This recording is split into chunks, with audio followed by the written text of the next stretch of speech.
I watched my own son fall to his knees in my driveway, sobbing and begging me to save him from the federal agents. His wife was already screaming for a divorce before the handcuffs clicked shut. And standing there in the cold Wyoming wind, I felt nothing at all. You see, 3 months earlier, my son and his wife had walked into my home with forged documents. They planned to steal the $25 million ranch my late wife and I had built together. They thought I was a helpless old man. They had no idea I had been watching them and waiting the entire time. But let me start from the beginning. The morning, everything changed. I appreciate you taking a moment to be here with me. Before we dive in, if stories like this speak to you, a quick like and subscribe means more than you know. Now tell me in the comments, have you ever had your trust broken by someone in your own family? I read every single one. A quick note, some details here are adjusted for storytelling purposes. Any resemblance to real individuals is coincidental. What truly matters is the lesson this story carries. When my son got married, I kept the ultimate secret. Thank God I did, because exactly 1 week later, his new wife would march into my home with documents designed to leave me absolutely homeless. I sat on the porch of my Wyoming ranch that September morning, watching frost cling to the prairie grass while steam curled from my coffee mug. My name is Vernon Garrison. I am 67 years old, a former Marine Staff Sergeant with 23 years of service, and the sole inheritor of a $25 million cattle operation my late wife Eleanor left me 18 months ago. The snow-capped peaks of the Bighorns rose in the distance, same as they had every morning for 40 years. But this morning was different. This morning, the waiting was almost over. I'd paid $150,000 for Corbin's wedding 7 days ago, smiled in every photograph, shook hands with strangers who would soon become co-conspirators in my son's scheme. I did all of this knowing exactly what was coming, because I had known for 8 months. Eleanor saw the rot in our son before I wanted to believe it. She spent her final weeks warning me, and I spent the months after her death confirming every suspicion she had whispered from her hospital bed. You might wonder why a man would hide $25 million from his own son. The answer is simpler than you would think, and far more painful. You hide it because your dying wife made you promise. You hide it because the woman you loved for 41 years looked you in the eyes and said, "Our boy would burn everything we built if he ever got his hands on it." The phone buzzed at exactly 600. Same as every morning for 2 months now. I answered without greeting. The voice on the other end was clipped and familiar. Curtis Rawlings, a man I had trusted with my life in places most Americans could not find on a map. We served together in '83, and the years since had only deepened that bond. "Stay the course," Curtis said. "Let them come." "Copy," I replied. The line went dead. I set the phone on the porch rail and took another sip of coffee. Bitter and black, the way Eleanor used to make it. The way I still made it, because changing felt like forgetting. Gravel crunched in the distance. A pickup truck wound up the long drive, kicking dust into the morning air. I recognized it before I saw the driver. Mabel Hendricks, a 72-year-old widow who ran the feed store in town, parked near the barn and climbed out with a casserole dish balanced on one arm. "Mornin', Vernon," she called, walking toward the porch. "Brought you some of that chicken casserole you like." "Much obliged, Mabel." I rose slowly, letting my joints creak louder than necessary. "Coffee is fresh if you want some." She set the dish on the porch table and studied me with the kind of concern neighbors mistake for kindness. "Vernon, I have to ask. Your boy Corbin stopped by the store last week. Said you have been forgetting things, something awful. Said you left the stove on twice and nearly burned the kitchen down." I let confusion drift across my face. "Did he now?" He seemed real worried. Said they might need to move you somewhere safer, a facility, maybe. What kind of father spends 8 months preparing to destroy his own child's life? The kind whose child decided to destroy him first. The kind who learned that love without boundaries is just another word for victim. Well, I said, scratching my chin like a man trying to remember his own name. I suppose Corbin knows best. Mabel patted my arm. You take care of yourself, Vernon, and eat that casserole before it goes bad. She smiled and walked back to her truck. The engine turned over, and she pulled away down the gravel road, dust trailing behind her like a question I did not intend to answer. The moment her truck disappeared, my smile vanished too. I picked up the casserole dish and carried it inside, set it on the counter. Then I walked to Eleanor's old desk, opened the second drawer, and pulled out a leather notebook filled with dates, names, and dollar amounts. 8 months of documentation. 8 months of phone records, bank statements, and conversations my son never knew were being recorded. I closed my eyes and recited from memory. March 14th, 2014. Ivy came into the world at 3:47 a.m., weighing 6 pounds, 11 ounces. My bank routing number, 091000019. Account 4758-2234. Eleanor's trust identification, EGT-2019-0847-WY. Not a single hesitation. Not a single slip. Funny thing about dementia. It is remarkably convenient when you need people to underestimate you. I checked my watch. 4 hours until they arrived. 4 hours until my son Corbin and his wife Saskia would walk into the trap they had spent months building. They thought they were coming to secure power of attorney over a confused old man. They thought they were coming to steal everything Eleanor and I had built across 4 decades of marriage. They had no idea the trap was actually mine. I poured myself another cup of coffee and sat back down on the porch. The mountains had not moved. The frost was beginning to melt, and somewhere on a highway heading toward Kansas, my son was rehearsing lies he thought I would believe. The 4 hours passed exactly as I had planned. I drove from the Wyoming ranch to my modest home in Overland Park, Kansas, arriving with time to spare. Now I stood at my living room window, watching the black SUV roll up my gravel driveway at exactly 2:47 p.m., precisely when I expected them. 3 doors opened in sequence.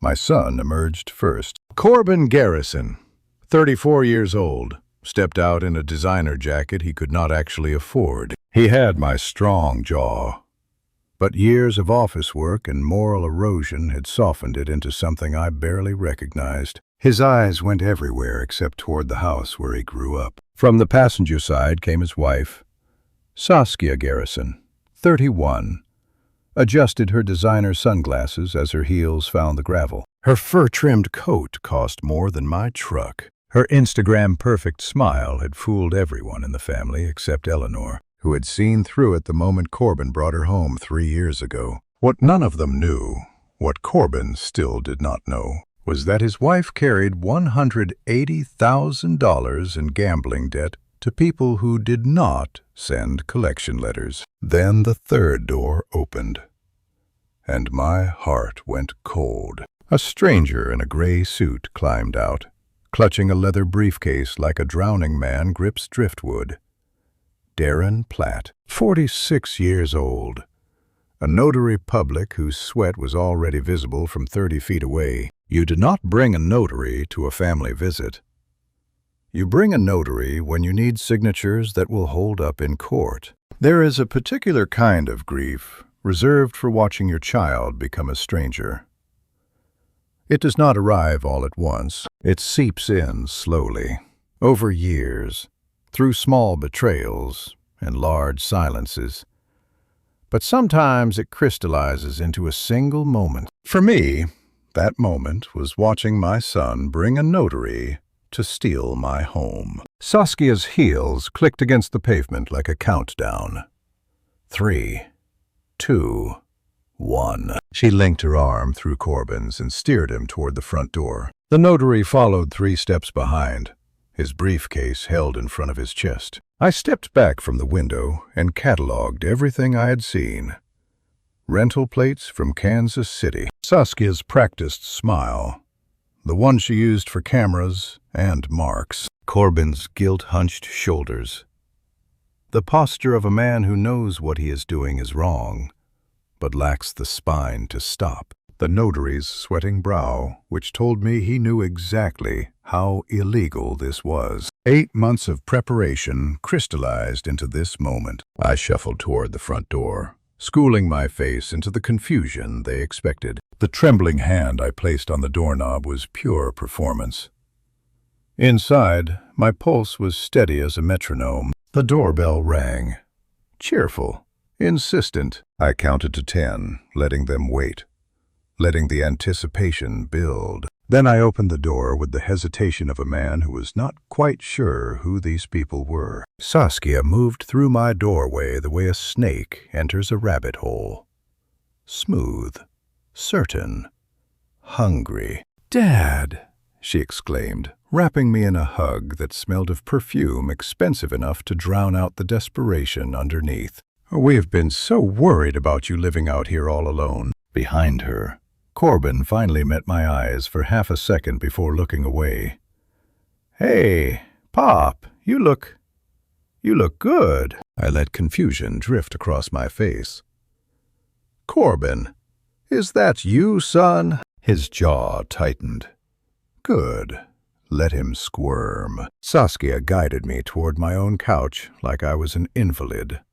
"We brought a friend who can help with some routine paperwork. This is Darren. He's a notary." Routine.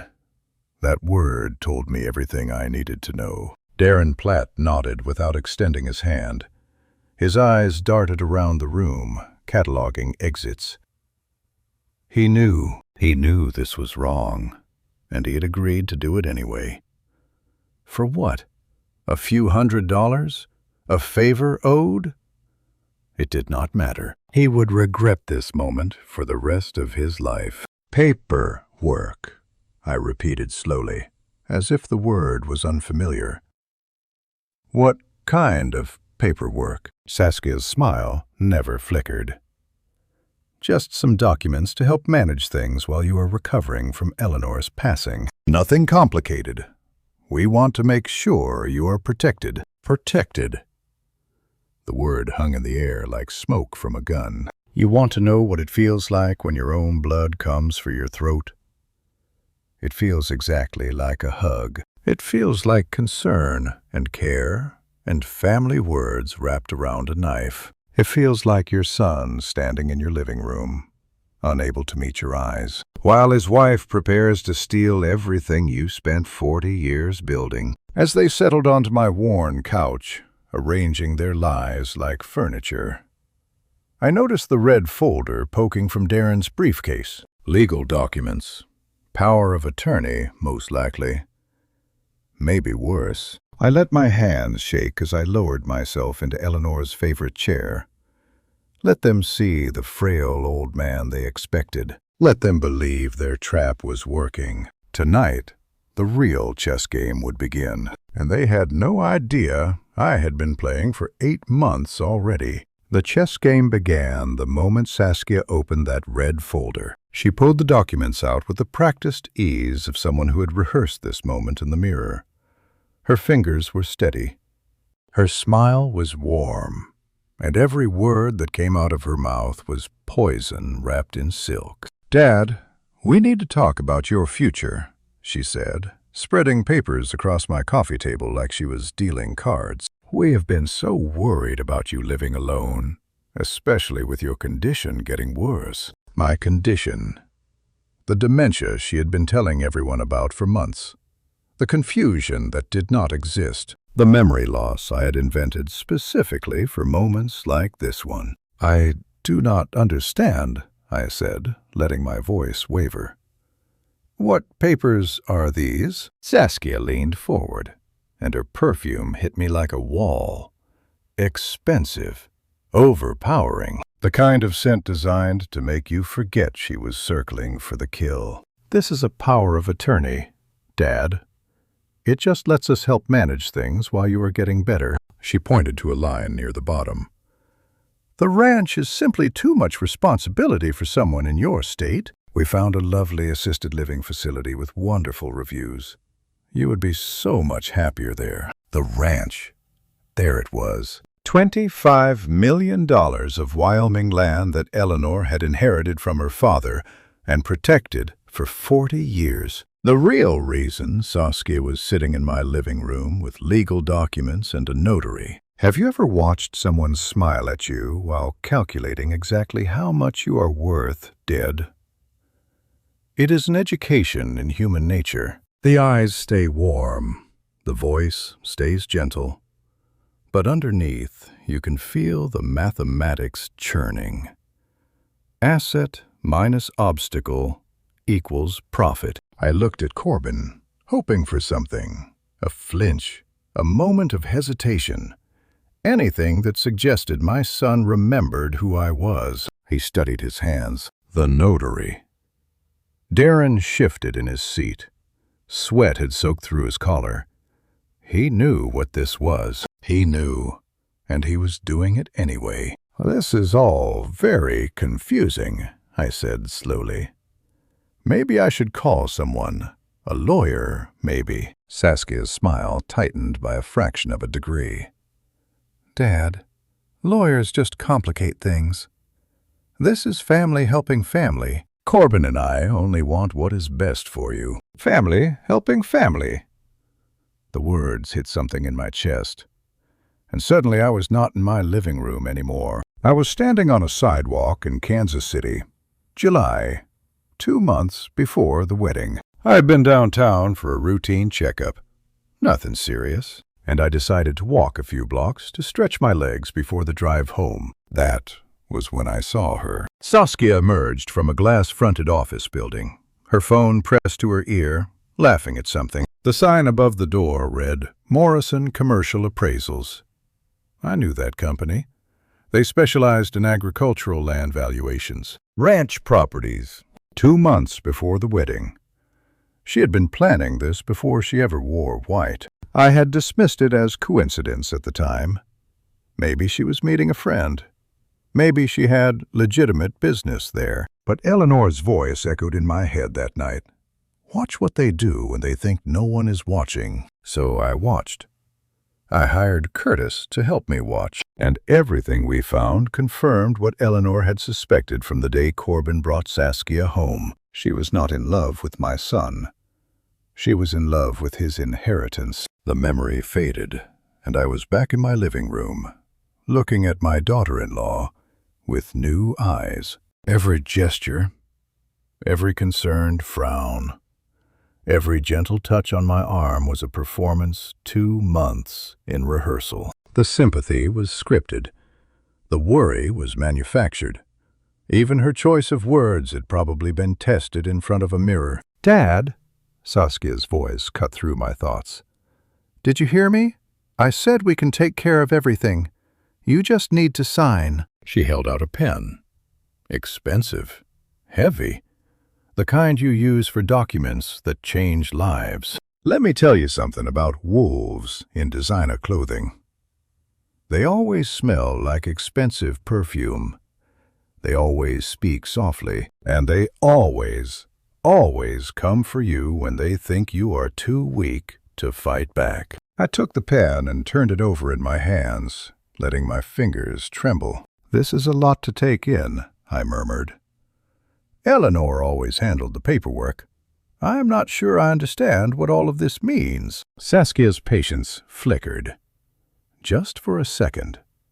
Just long enough for me to see the predator beneath the performance. It is very simple. Dad, we are protecting you. Protecting the family assets. Making sure no one takes advantage of you. The irony was so thick I could taste it. I looked at my son again. He was still studying his hands. His wedding ring caught the afternoon light. My son, sitting there in his expensive jacket, was either the accomplice or the fool. I needed to know which before I decided how much mercy to show. Because one thing was now crystal clear. Nothing about this moment was spontaneous.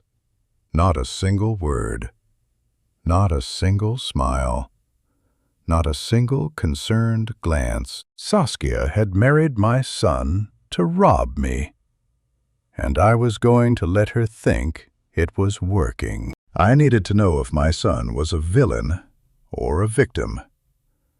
There was only one way to find out. I turned away from Saskia and looked directly at Corbin, the boy I had taught to throw a football, to change a tire, to shake a man's hand and mean it. That boy was somewhere inside this stranger in the expensive jacket, and I had to know if he was still alive. "Corbin," I said, letting my voice crack. "Look at me." His eyes flickered up, then back down to his hands. "Are you part of this?" Saskia started to speak, but I held up my hand. "I am asking my son." The silence stretched. Corbin shifted in his seat. His jaw worked like he was chewing on words he could not bring himself to swallow. "Dad, come on," he finally said. "Be reasonable. We are just thinking about your future." "My future?" I let the words hang. "You mean my money?" "That is not fair." His voice rose, but his eyes still would not meet mine. "The ranch is too much for one person. You are forgetting things. Mom is gone. We are trying to help you." "Help me." The same words Saskia used. Rehearsed together. Probably. Practiced in their car on the drive over. "Your mother left that land to me," I said quietly. "She trusted me to protect it." "Mom is dead. Dad," Corbin's voice cracked. "And you are not getting any younger." "What happens when you fall? When you leave the stove on? When you wander off and nobody finds you for 3 days?" There is a silence that falls between a father and son when they both realize the relationship has died. It sounds like nothing, but it weighs more than any words ever could. I felt it settle over us like a burial shroud. My boy had made his choice. He had chosen her. "I understand," I whispered. And I did. I understood that mercy was no longer on the table. I understood that whatever happened next, Corbin had earned his share of it. Saskia leaned forward, sensing victory. "So you will sign?" I reached for the pen. My hand trembled. This time, I let it. The pen slipped through my fingers and dropped to the carpet with a soft thud. "I am sorry," I said, pressing my palm to my chest. "My hands are shaking terribly today. I get so dizzy sometimes." I let my hand shake like a leaf in a storm, when inside I was still as stone. I had practiced this act for months. Every tremble was calculated. Every stumble was choreographed. "Dad," Corbin stood, concern flickering across his face. For a moment, he almost looked like my son again. I am fine. I waved him away. "Just need to catch my breath. And I cannot read these small letters." "My glasses are upstairs." Saskia exchanged a glance with Darren. The notary looked like he wanted to be anywhere else on earth. His forehead glistened under my living room lights. "We can wait," Saskia said, her patience wearing thin. "But we really should get this done today." Of course. I pushed myself up from Eleanor's chair with exaggerated effort. "Just give me a moment. I know exactly where I left them." I shuffled toward the staircase, keeping my steps slow and unsteady. Each movement was a performance. Each pause was deliberate. Behind me, I heard Saskia whisper to Corbin, He is worse than I thought. This is going to be easier than I expected. Easier than she expected. The words almost made me smile. I gripped the banister with my right hand, letting it tremble against the wood. 14 steps to the second floor. 14 steps between their trap and mine. "Take your time, Dad," Corbin called from below. "We're not going anywhere." No, they were not. But that was exactly what I was counting on. Never underestimate what a man can accomplish when his enemies think he is already beaten. They see weakness, and they relax. They see confusion, and they grow careless. They see an old man climbing stairs, and they start counting money they have not stolen yet. Darren cleared his throat. "Maybe we should reschedule. This does not feel right."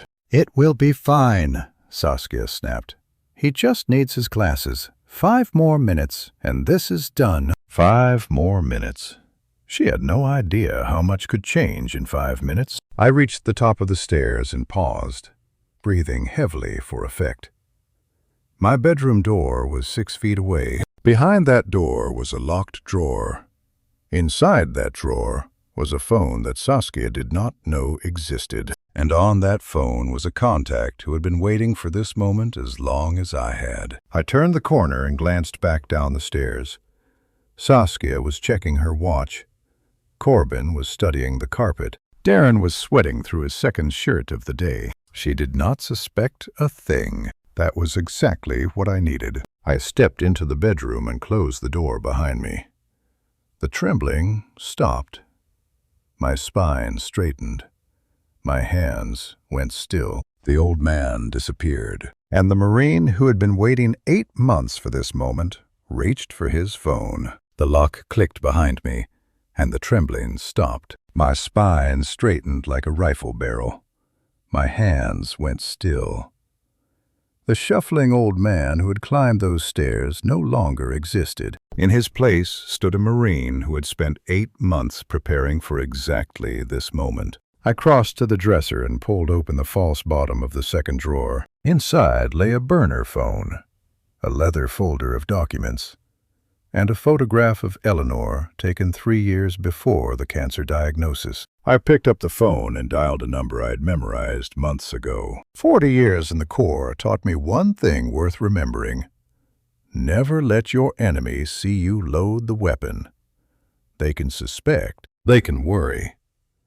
But the moment they know for certain, they start planning counter-moves. Saskia thought she was watching a confused old man fumble for his reading glasses. She had no idea she was watching a soldier prepare for war. The phone rang twice. "Overwatch," Curtis said, our old unit call sign from places most Americans had never heard of. "They are here," I replied. "Brought a notary. Moving faster than we expected." "Copy." Curtis's voice was calm, professional, the same voice that had talked me through extracting a wounded corporal from a collapsing tunnel in '83. "Status of the packages. POA documents. They want me to sign over the ranch.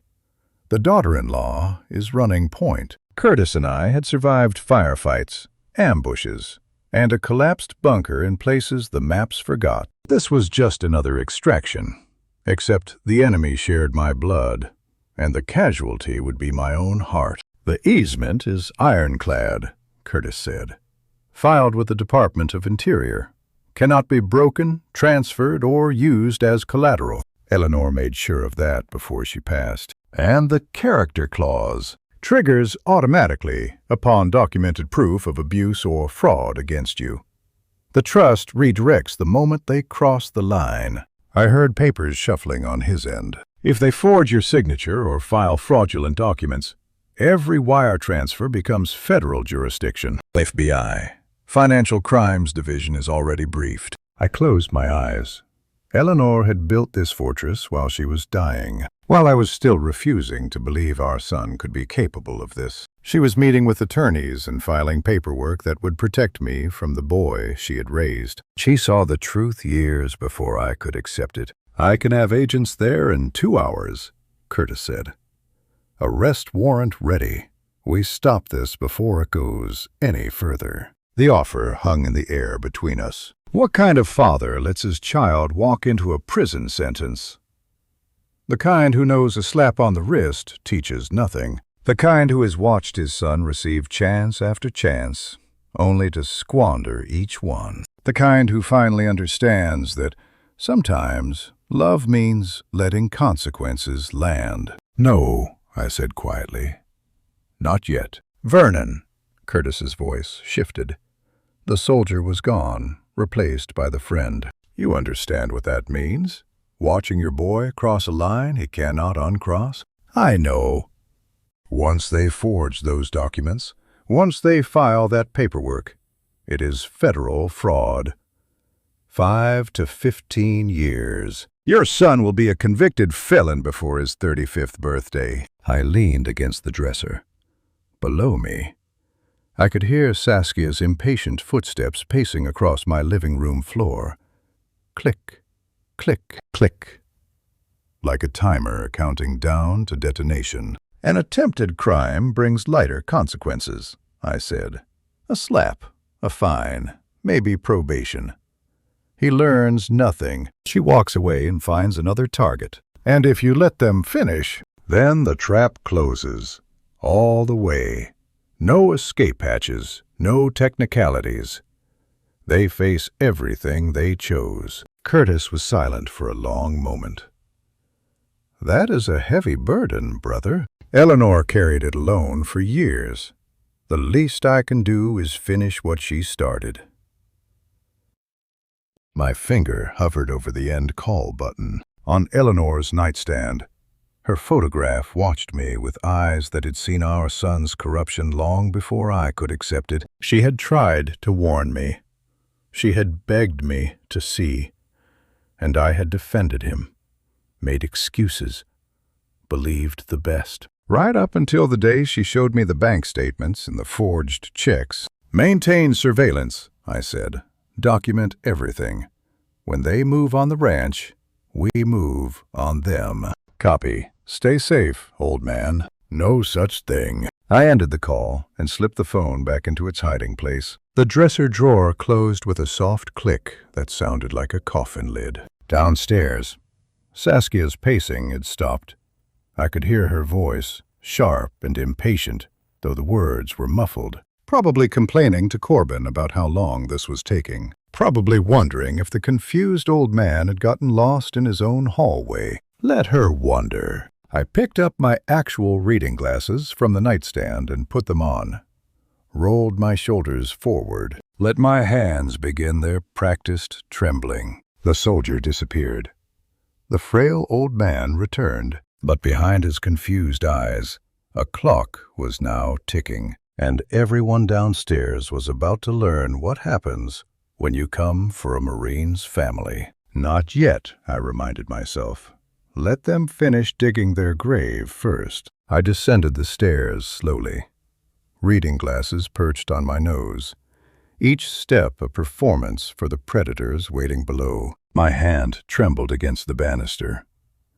My breathing came shallow and confused. The frail old man was back, shuffling toward the living room where his family waited to rob him blind. Saskia stood the moment I appeared.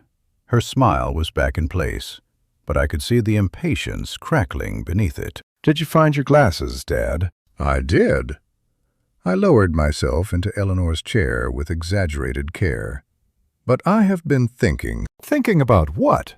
Her voice tightened. I folded my hands in my lap and looked at the documents spread across my coffee table. Power of attorney, asset transfer forms, a new will naming Corbin as executor.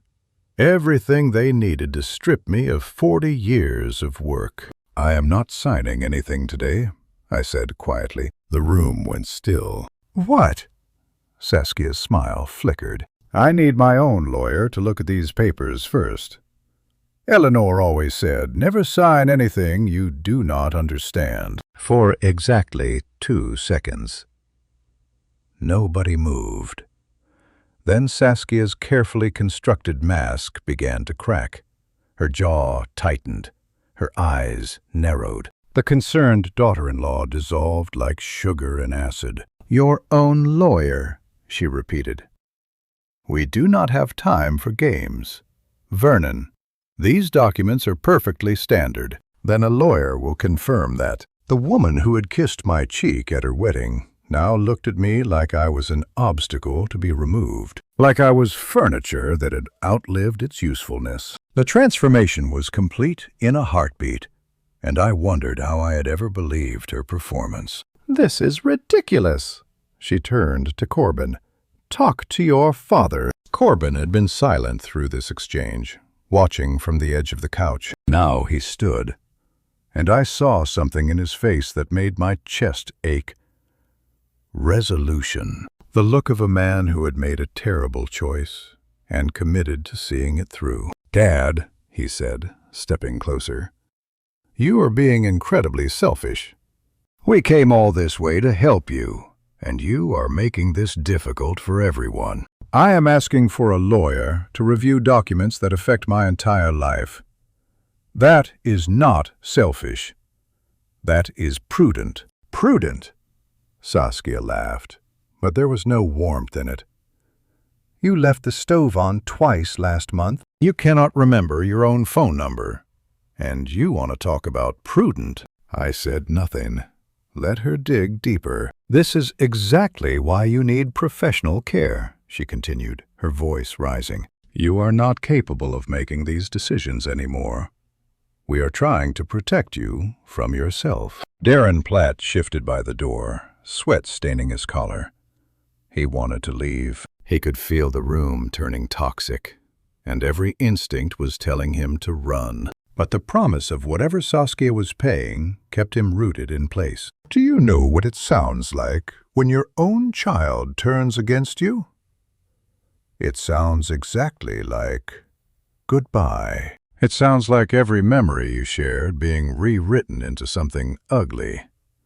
It sounds like the death of hope." Corbin stepped closer, his finger jabbing toward my chest. "If you do not sign these papers," he said, his voice low and hard, "I will call the police. I will tell them you are a danger to yourself, that you threatened me, that you need to be removed for your own safety." "Corbin," I whispered, "you will never see any grandchildren we have. Ever.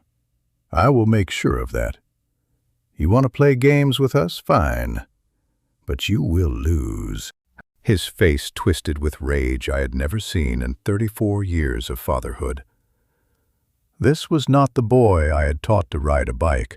This was not the young man I had watched graduate from law school. This was a stranger wearing my son's face, and the person inside had been hollowed out by greed and replaced with something cold. "You will die alone," Corbin said, "in some state facility, surrounded by strangers who do not know your name and do not care. Is that what you want?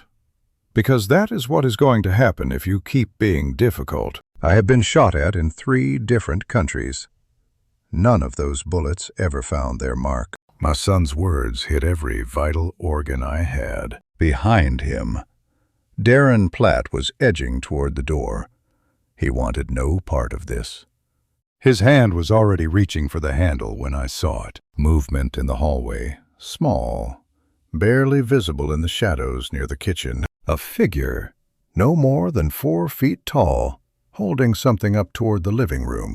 A phone. The screen caught the light for just a second, and in that second, I saw her face. Small and frightened and determined. Ivy. My granddaughter was watching everything, recording everything. Her parents did not know she was there. They did not know their own child was documenting every threat, every cruel word, every moment of their betrayal. Our eyes met across the room. Hers were wide and wet. Mine, I hoped, conveyed something like gratitude. Then she stepped back into the shadows and disappeared. Those threats hurt more than any bullet I ever dodged. But somehow, knowing that small witness was watching made the pain feel like it meant something. Our eyes met across the chaos. My granddaughter's terrified face was illuminated by the phone screen she held like a shield against the darkness. Ivy Garrison, 11 years old, brown hair pulled back in a ponytail. Her mother's sharp features softened by her father's eyes, which were my eyes, which were now filling with tears she was too brave to let fall. She was pressed against the hallway wall, recording everything. Her hands trembled, but she did not lower the phone, did not run, did not look away. Her eyes asked me a question I could not answer. Why is Daddy doing this? I wanted to tell her to look away. I wanted to tell her none of this was her fault. I wanted to cross the room and wrap her in my arms the way I had when she was small and the world was simple. But all I could do was hold her gaze and pray she would understand someday. Pray that she would know her grandfather loved her, even when he could not protect her from this ugliness. Then Corbin's hand closed around my arm. "Enough," he snapped. "You want to play games? Fine. Get out." He hauled me to my feet with more force than necessary. I stumbled, letting him believe he was stronger than me, letting him believe the confused old man had no fight left. "Corbin," I whispered, "please." I said, "Get out. There is no training for watching your son become your enemy." The Marines never covered that. 23 years of service taught me to survive firefights, jungle rot, and political betrayal. But nobody ever explained how to breathe when your own blood drags you toward the door like a piece of broken furniture. Saskia already had my suitcase waiting by the entrance, the battered case I had packed 3 days ago, knowing this moment would come. She held the door open with a smile that did not reach her eyes. "Do not come back unless you are ready to be reasonable," she said sweetly. "This is for your own good. Dad, for my own good." The phrase tasted like ash. Corbin shoved the suitcase into my hands. "Goodbye, Dad." He did not look at me as he said it, could not meet my eyes. Somewhere inside that stranger, my boy still existed. But he was buried so deep now that I wondered if anything could dig him out. The door slammed behind me. The deadbolt clicked with finality. I stood on the porch in the September chill, my suitcase at my feet and 40 years of marriage reduced to a locked door and a dismissed old man. The air smelled like fallen leaves and approaching winter. The house that had been mine for 3 decades now belonged to strangers who shared my last name. The door closing behind me sounded like a coffin lid. But I was not the one being buried. Through the window, I saw them. Corbin slumped onto the couch while Saskia disappeared into the kitchen. She returned moments later with a bottle of champagne, the expensive kind she usually saved for anniversaries and promotions. The cork popped like a gunshot through the glass. Saskia poured 2 glasses with practiced elegance. She handed one to Corbin, and they clinked the crystal together in a toast. Her laughter cut through the night air, high and triumphant. They were celebrating. My son was toasting my destruction while I stood in the cold. I watched them through that window for a long moment. Watched Saskia refill her glass. Watched Corbin drink his champagne like medicine he needed to swallow. Watched the 2 of them pretend this was victory instead of tragedy. They thought they had won. They thought the old man was beaten, broken, finished. They were wrong about all 3. I picked up the battered suitcase and walked toward my truck parked at the curb. My steps were slow and unsteady, in case they were watching. My shoulders stayed hunched. My head stayed bowed. But inside my chest, something cold and patient was already calculating the next move. The truck started on the first try. I pulled away from the curb, watching the house shrink in my rearview mirror. The champagne celebration continued in the living room window. 2 silhouettes toasting their cleverness. They saw an old man shuffling into the night with nothing but worn clothes and broken dignity. They saw exactly what I wanted them to see, because inside that suitcase Beneath the folded flannel shirts and worn jeans was something they would never expect. An encrypted hard drive the size of a deck of cards, content wirelessly to 6 cameras I had installed in their home 2 weeks ago when they thought I was visiting for dinner. One in the living room, hidden in a bookshelf speaker. One in the kitchen, tucked behind the coffee maker. One in the hallway, capturing every entrance and exit. 3 more in strategic locations throughout the house. Every conversation, every document, every scheme they discussed in the privacy of their own home was being recorded, encrypted, and stored. But inside that suitcase was more than old clothes.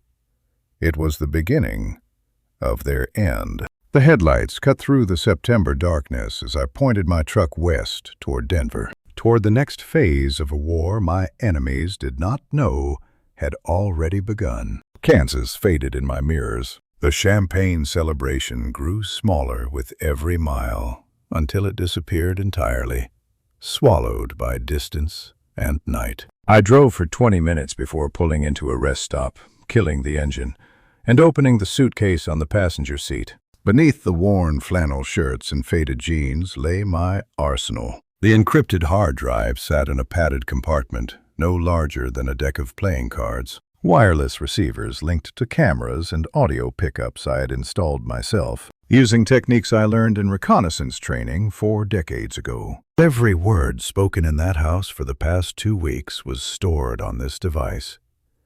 Every whispered scheme, every cruel joke about the confused old man they thought they were robbing. Eleanor always said I was too paranoid. I spent 30 years checking the locks twice, keeping cash hidden in 3 locations, memorizing escape routes from every building I entered. She used to laugh about it. Turns out I was not paranoid enough. I should have seen Saskia coming years ago. I closed the suitcase and pulled back onto the highway. The miles rolled beneath my tires like a countdown. They thought they had exiled a lamb. They had actually uncaged a wolf. The drive gave me time to think, time to remember, time to feel the weight of what I was doing and make peace with it. 40 years ago, I tracked enemy movements through jungle darkness with nothing but a compass and training. I learned to read terrain, to anticipate behavior, to wait for exactly the right moment to strike. The Marines taught me patience. They taught me that the battle is won long before the first shot is fired. Tonight, I was using those same skills against my own blood. The mission had changed. The discipline had not. I stopped once for gas and coffee, paying cash from the roll I always kept in my boot. The attendant barely looked at me. Just another old man in work clothes, probably heading to some job site where nobody would remember his name. What does $25 million look like when it is hiding in plain sight? It looks exactly like this. An old man in a flannel shirt, driving a truck that needs new brakes, buying coffee that costs $2 and leaves an aftertaste like regret. The Denver skyline appeared around midnight, glass towers reaching toward stars I could no longer see. I navigated downtown streets until I found it. The Brown Palace Hotel, one of the oldest and finest establishments in the American West. The kind of place where presidents stayed and railroad barons made deals that shaped history. I pulled into the valet circle and killed the engine. The young man who approached my truck wore a burgundy jacket and the expression of someone trying not to laugh. His eyes moved over my work boots, my worn jeans, my flannel shirt with a frayed collar. I could see the calculation happening behind his professional smile. "Good evening, sir," he said, the sir landing with just enough hesitation to be insulting. "Will you be needing directions to another establishment?" I climbed out of the truck slowly, letting him draw his conclusions. "I believe I have a reservation," I said. "Penthouse suite." His smile flickered. Doubt crept into his eyes. "The penthouse suite," he repeated carefully. "Perhaps there's been some confusion. That suite runs several $1,000s per night." I reached into my jacket pocket and produced the card Eleanor had left me. Black titanium. No numbers visible, just a name embossed in silver that matched a trust worth more than this hotel. The valet's smile appeared so fast I almost heard it snap into place. "Of course, sir. My sincere apologies. Please allow me to take your luggage personally." I handed him the keys and watched his entire demeanor transform. Where there had been condescension, there was now deference. Where there had been dismissal, there was now respect. The valet's expression said everything I needed to know about how the world works. I walked through brass doors into a lobby of marble and mahogany. A fountain murmured in the center of the room. Crystal chandeliers cast warm light across leather furniture and Persian rugs. The night manager materialized with a welcome that dripped with sincerity now that my account had been verified. "Welcome to the Brown Palace, Mr. Garrison. Your suite is prepared. May I have your bags sent up?" "Please." I rode the elevator to the top floor, feeling the weight of the day finally settling into my bones. Upstairs, a penthouse suite waited with views of the Rocky Mountains. In my suitcase, evidence of federal crimes accumulated by the hour. And back in Kansas, my son and his wife were probably already ransacking my belongings, searching for bank statements and property deeds and secrets they would never find. Because the secrets were not hidden in some forgotten drawer. The secrets were watching them, recording them, building a case that would end them. And they had no idea. The laptop screen glowed in the darkened penthouse, splitting into multiple feeds that showed my son and his wife tearing my life apart, box by box. I had ordered room service coffee and positioned myself in a leather chair facing the windows. The Rocky Mountains were invisible in the darkness. But I was not watching mountains. I was watching two people I used to love methodically destroy 4 decades of memories. The basement camera had the clearest angle. Corbin stood in the center of the frame, surrounded by cardboard boxes I'd stored there over 20 years. Saskia moved between them like a shark circling prey, her designer nails slicing through packing tape. "Check everything," she ordered. "Bank statements, property deeds, anything with numbers on it." Corbin pulled a photo album from the first box. Eleanor and I, on our wedding day.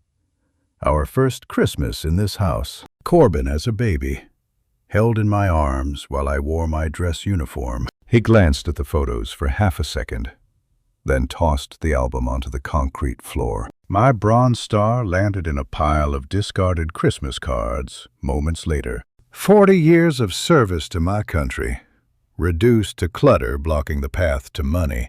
They threw Eleanor's love letters on the floor like garbage, notes she had written me during deployments. Perfumed paper that still carried traces of her handwriting, dropped without a second glance. Watching your child throw away your wedding photographs is a particular kind of wound. It bleeds slow and never quite stops. I took a sip of coffee and let the bitterness match my mood. Hours passed on the surveillance feeds. The timestamp in the corner clicked through midnight into the early morning hours. Saskia's movements became more frantic with each empty box. Her voice grew sharper. Her patience evaporated. "There has to be something here," she snapped, kicking aside a box of old tax returns. "He's old. He cannot have hidden everything." Corbin sat down on an overturned crate, exhaustion visible in his slumped shoulders. "Maybe we should just wait. Try talking to him again." "Do not you dare say give up," Saskia rounded on him, finger jabbing toward his chest. "We are in too deep now." "The wedding cost us everything we had. The credit cards are maxed. If we do not get access to that ranch, we are finished. Do you know what desperation looks like in high definition? It looks like expensive manicures digging through cardboard boxes at midnight. It looks like designer clothes covered in basement dust. It looks like two people who thought they were predators slowly realizing they might be prey. I refilled my coffee from the pot room service had left. The penthouse was silent, except for the soft hum of the laptop and the occasional burst of frustrated voices through its speakers. Denver slept 20 floors below me, while I watched my son's marriage crack under the weight of greed. "One more box," Saskia said, her voice hoarse. "There is one more in the corner." She dragged it into the light and tore through the cardboard with her bare hands. Old files spilled across the floor. Medical records, insurance documents, things I had forgotten I even kept. Then she froze. Her hand emerged from the box holding a red folder, the same shade of red as the folder she had brought to my living room, the same shade that had come to represent everything wrong with my family. She opened it slowly. Inside was a document I had planted there 6 months ago. A medical power of attorney with my signature, dated 3 years prior, expired by 2 years, worthless in any legal sense. But Saskia did not know that. "This is it," she breathed. "Corbin, this is it." She held the paper up to the light, like she was holding a map to buried treasure. Her face transformed from exhaustion to triumph in a heartbeat. "We can fix this," she said, already calculating. "We can make it work. A new date, a fresh notary. Nobody will know the difference." Corbin stood, uncertain. "Are you sure? That seems like—" "It is exactly what we need." She grabbed his face and kissed him hard. "We are going to be fine. We are going to be rich." They held that red folder like it was a winning lottery ticket. They had no idea it was actually a one-way ticket to federal prison. Their celebration echoed through my laptop speakers. Saskia was already reaching for her phone, punching in a number with trembling fingers, her voice high with excitement. "It is me," she said to whoever answered. "We've found something. Yes, tonight." "No, it is perfect. We can move forward with the timeline. Call the notary." I did not flinch.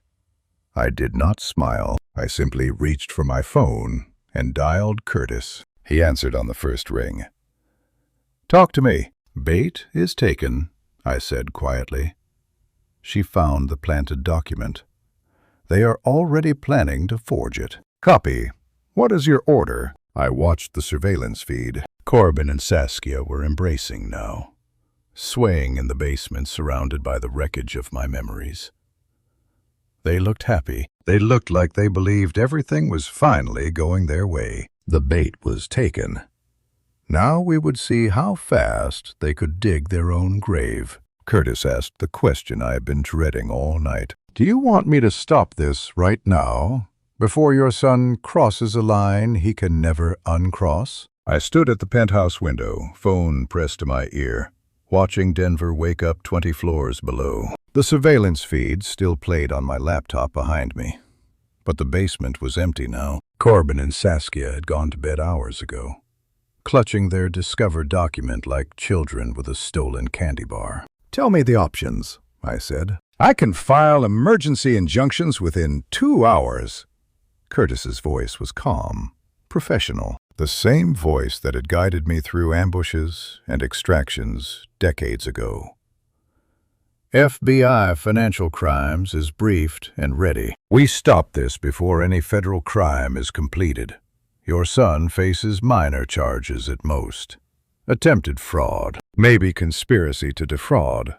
With a good lawyer, he walks with probation." And Saskia, similar. Light sentences, community service, a warning shot across the bow. Curtis paused. The nightmare could end today. "Vernon, one phone call and I have federal marshals at their door by noon." I watched a plane descend toward the airport, its lights blinking against the gray morning sky. How many people on that plane were flying toward bad decisions? How many would be lucky enough to have someone stop them before they destroyed everything? What kind of father watches his child walk into a prison sentence? The kind who knows a light sentence teaches nothing. The kind who has watched that same child receive warning after warning, chance after chance, only to squander every one. "If I stop it now," I said slowly, "what does he learn?" Curtis did not answer immediately. He understood the question was not really for him. "He learns that consequences can be avoided," I continued. "He learns that Daddy will step in when things get serious. He learns that federal charges are just a scare tactic, not a real possibility." "That is one interpretation." "It is the only interpretation." I turned away from the window. The cold coffee from last night sat on the table, forgotten. "I have been saving him his entire life. Curtis. Paying his debts, making excuses, believing he would eventually grow up. And if you save him now, he does it again. Maybe not this exact thing, but something. The pattern continues. The rot spreads." I thought of Ivy, hidden in that hallway, recording her parents' cruelty with trembling hands. What does she learn watching her father escape accountability? That rules do not apply to people with enough money. That family connections trump federal law. There is a silence that follows the hardest decisions. It sounds like your heart breaking for all the right reasons. It sounds like 40 years of fatherhood being redefined in a single moment. "Mercy without consequence is not mercy," I said finally. "It is enabling. I have been enabling my son for 34 years. That ends now, Vernon." Curtis's voice softened. The soldier was gone, replaced by the friend who had held me upright at Eleanor's funeral. "You understand what you are saying. If they complete the forgery, if they file fraudulent loan documents, if those wires cross state lines, we are talking federal charges. 5 to 15 years. I understand. Your son will be a convicted felon. His career is over. His marriage, such as it is, will not survive prison. Everything he built, gone. Everything he built was built on my money and his wife's schemes." My voice came out harder than I intended. "Maybe starting from nothing will teach him what I never could, and you can live with that." I closed my eyes. Eleanor's face appeared in the darkness. The way she looked in those final weeks when she made me promise to protect what we had built. "Protect it from everyone," she had said. "Even Corbin. Especially Corbin." "I could live with it," I said. "I cannot live with saving him again and watching him become worse." If you have children, you know this truth. Sometimes protecting them means letting them fall all the way down. Sometimes love looks exactly like abandonment. Sometimes the cruelest mercy is the only mercy that works. "Do not stop them," I told Curtis. "Let them finish what they started." "Copy." His voice was steady, but I heard the weight in it. "Surveillance continues.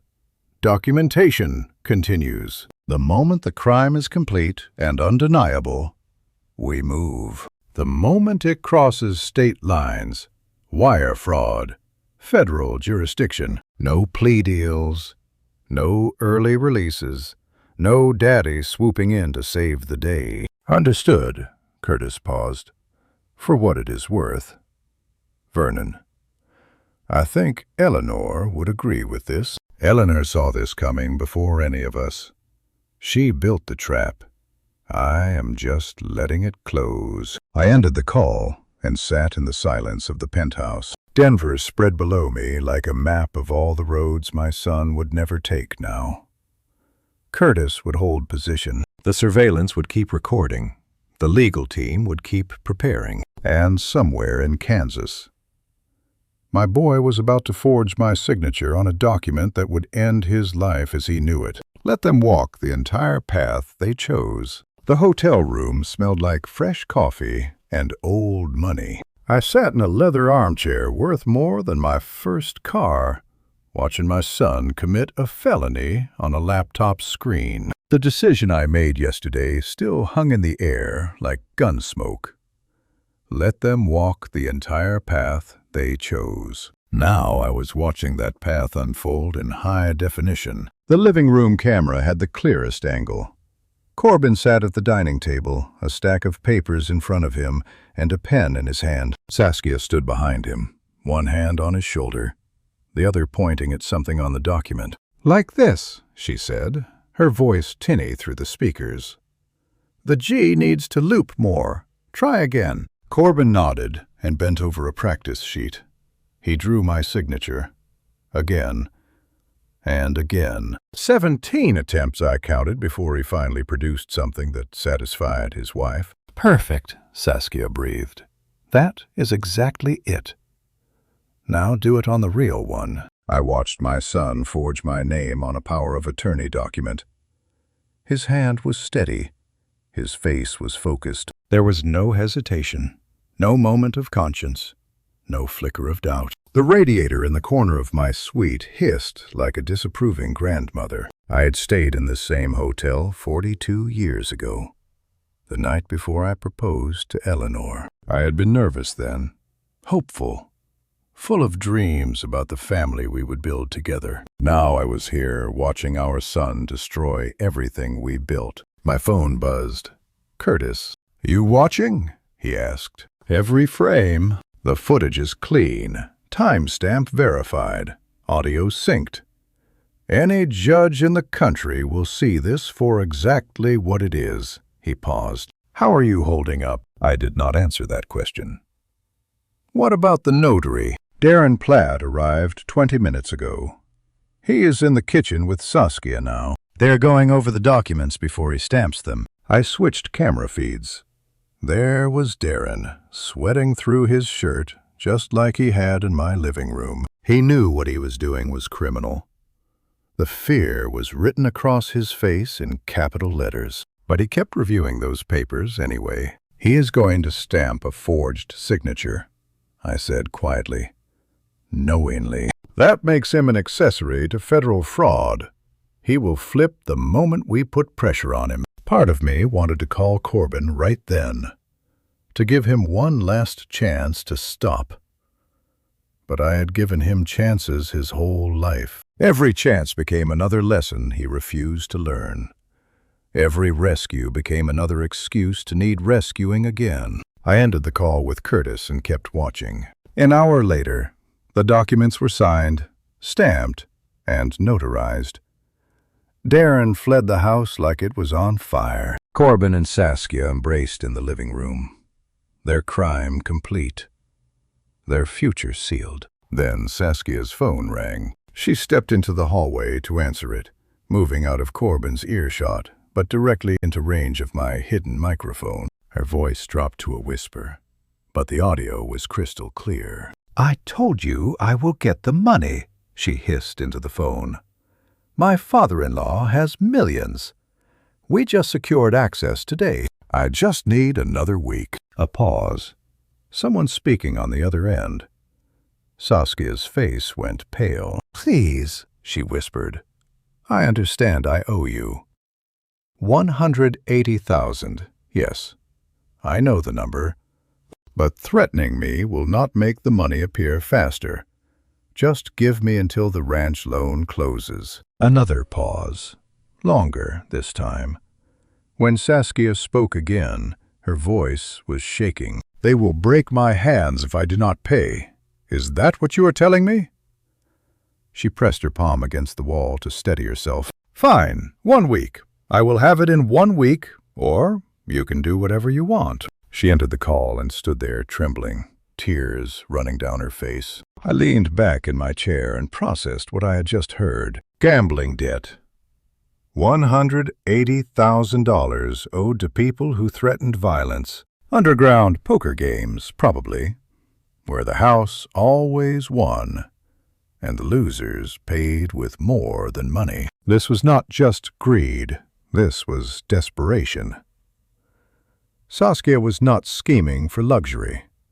She was scheming for survival. Eleanor used to say that understanding why someone hurts you does not mean you have to accept being hurt. I finally understood what she meant. Knowing Saskia's reasons did not change what she had done. It did not erase the forged signature, or the stolen identity, or the son she had corrupted. She was afraid. She was drowning.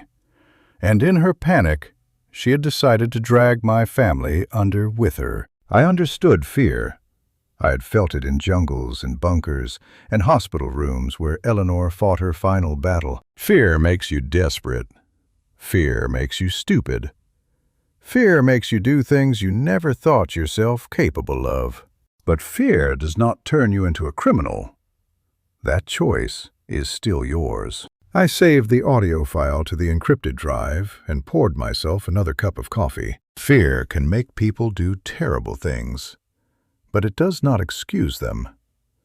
Understanding fear does not mean accepting the damage it causes. I held on to that thought as the next phase of their scheme unfolded. 2 days after the forgery, Curtis called with an update. His voice carried the weight of what he was about to tell me. "They met with a private lender this morning," he said. "Kansas City. A man named Marcus Hensley." I knew the name. Marcus Hensley ran a private lending operation out of a converted warehouse. The kind of man who smiled widest when signing paperwork that would ruin lives. He catered to desperate people who could not qualify for legitimate loans, charging interest rates that would make a loan shark blush. "How do they know him?" I asked, though I suspected the answer. "Saskia. He is connected to the same underground poker circuit where she racked up her debts. Word is she has borrowed from him before, smaller amounts, always paid back just in time." Of course, the gambling world was small. Predators recognized each other. Curtis had obtained footage from a contact inside Hensley's operation. I watched it on my laptop, the leather chair suddenly feeling like a witness stand. The office looked more like a hunting lodge than a financial institution.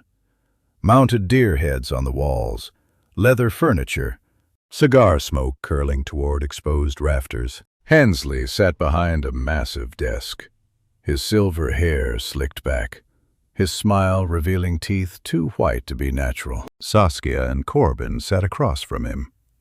My son wore his best suit. His wife wore confidence like armor. How do you watch your own child choose destruction and stay silent?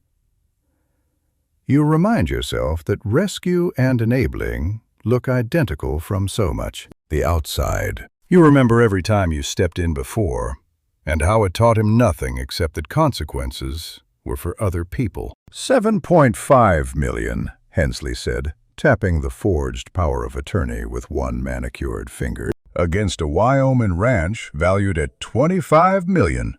That is a comfortable margin. The property is unencumbered, Saskia replied smoothly. No liens, no mortgages, no complications. My father-in-law inherited it free and clear. Hensley's smile widened. I remember you, Saskia, from the Westport games. You always did play with house money. Something flickered across Saskia's face. Fear, maybe, or recognition of a trap she was walking deeper into. That was a long time ago, she said carefully. Not that long, Hensley leaned back. But I am not here to discuss old debts. I am here to discuss new ones. 18% interest, compounding monthly. Miss one payment, and I own that ranch outright. Those are my terms. Corbin shifted in his seat. 18% seems high. High is relative, Mr. Garrison. High is what happens when you bring me forged documents and expect me not to notice. Hensley's smile never wavered. I am not asking questions about your father's mental state or whether the signature is authentic. That discretion has a price. Debt is patient. It waits in corners like a spider, letting you build your web around it until you realize too late that you are the fly. Hensley was the spider. and my son had just walked into his parlor carrying a forged invitation. Saskia leaned forward. "We will have the principal back within 60 days. The old man has liquid assets we can access once the power of attorney is filed. This is a bridge loan, nothing more." "Of course it is." Hensley slid the contract across the desk. "Sign here, and initial here." Corbin hesitated. For one moment, I saw my son, the boy who used to ask permission before taking cookies from the jar, the teenager who cried when he hit a deer on the highway, the young man who called me from law school, terrified he was not smart enough. Then Saskia put her hand on his arm, and the moment passed. "This is the right thing," Corbin said, almost to himself. "He would want us to have this." He sighed. The footage ended there, but Curtis had more. "The wire transfer completed an hour ago," he said. $7.5 million, less origination fees and first month's interest. Net deposit into an account Saskia controls $6.8 million. I closed my eyes and did the math. At 18% compounding monthly, the interest alone would exceed $1 million in the first year. They would owe more than they borrowed before they ever touched the principal. Eleanor would have cried. I had no tears left. Just arithmetic and evidence folders. "The loan amount changes everything," I said quietly. $7.5 million against a ranch they do not own. They cannot claim they thought I would approve. They cannot pretend this was a misunderstanding. "No," Curtis agreed. "At this scale, it is wire fraud. It is identity theft. It is conspiracy to defraud financial institutions. Federal charges. Vernon. Serious ones." I stared at the frozen frame on my laptop. Corbin's signature, captured in high definition. His choice, documented forever. $7.5 million. And every cent was a noose. They had just tied it around their own necks, thinking they were securing their future. They had no idea they were signing their own arrest warrants. The millions they stole began their transformation into evidence the moment they spent the first dollar. Curtis Rawlings sat across from me in the hotel suite, and for the first time in 40 years, I saw the soldier instead of the friend. He had traded his usual flannel for a navy blazer, and something in his posture had shifted. More formal, more official. He reached into his jacket and set something on the coffee table between us. A badge, FBI, retired. But the gold still caught the light. 28 years with the Bureau, he said. Financial Crimes Division. I've been watching your daughter-in-law since she started dating Corbin. I stared at the badge, then at the man I thought I knew. You never said anything. You never asked. He smiled, but it was the smile I remembered from reconnaissance missions. Calculating, patient, and you needed to see who she really was on your own. If I had warned you earlier, you would have defended your son. You would have made excuses. You needed to watch him choose. He was right.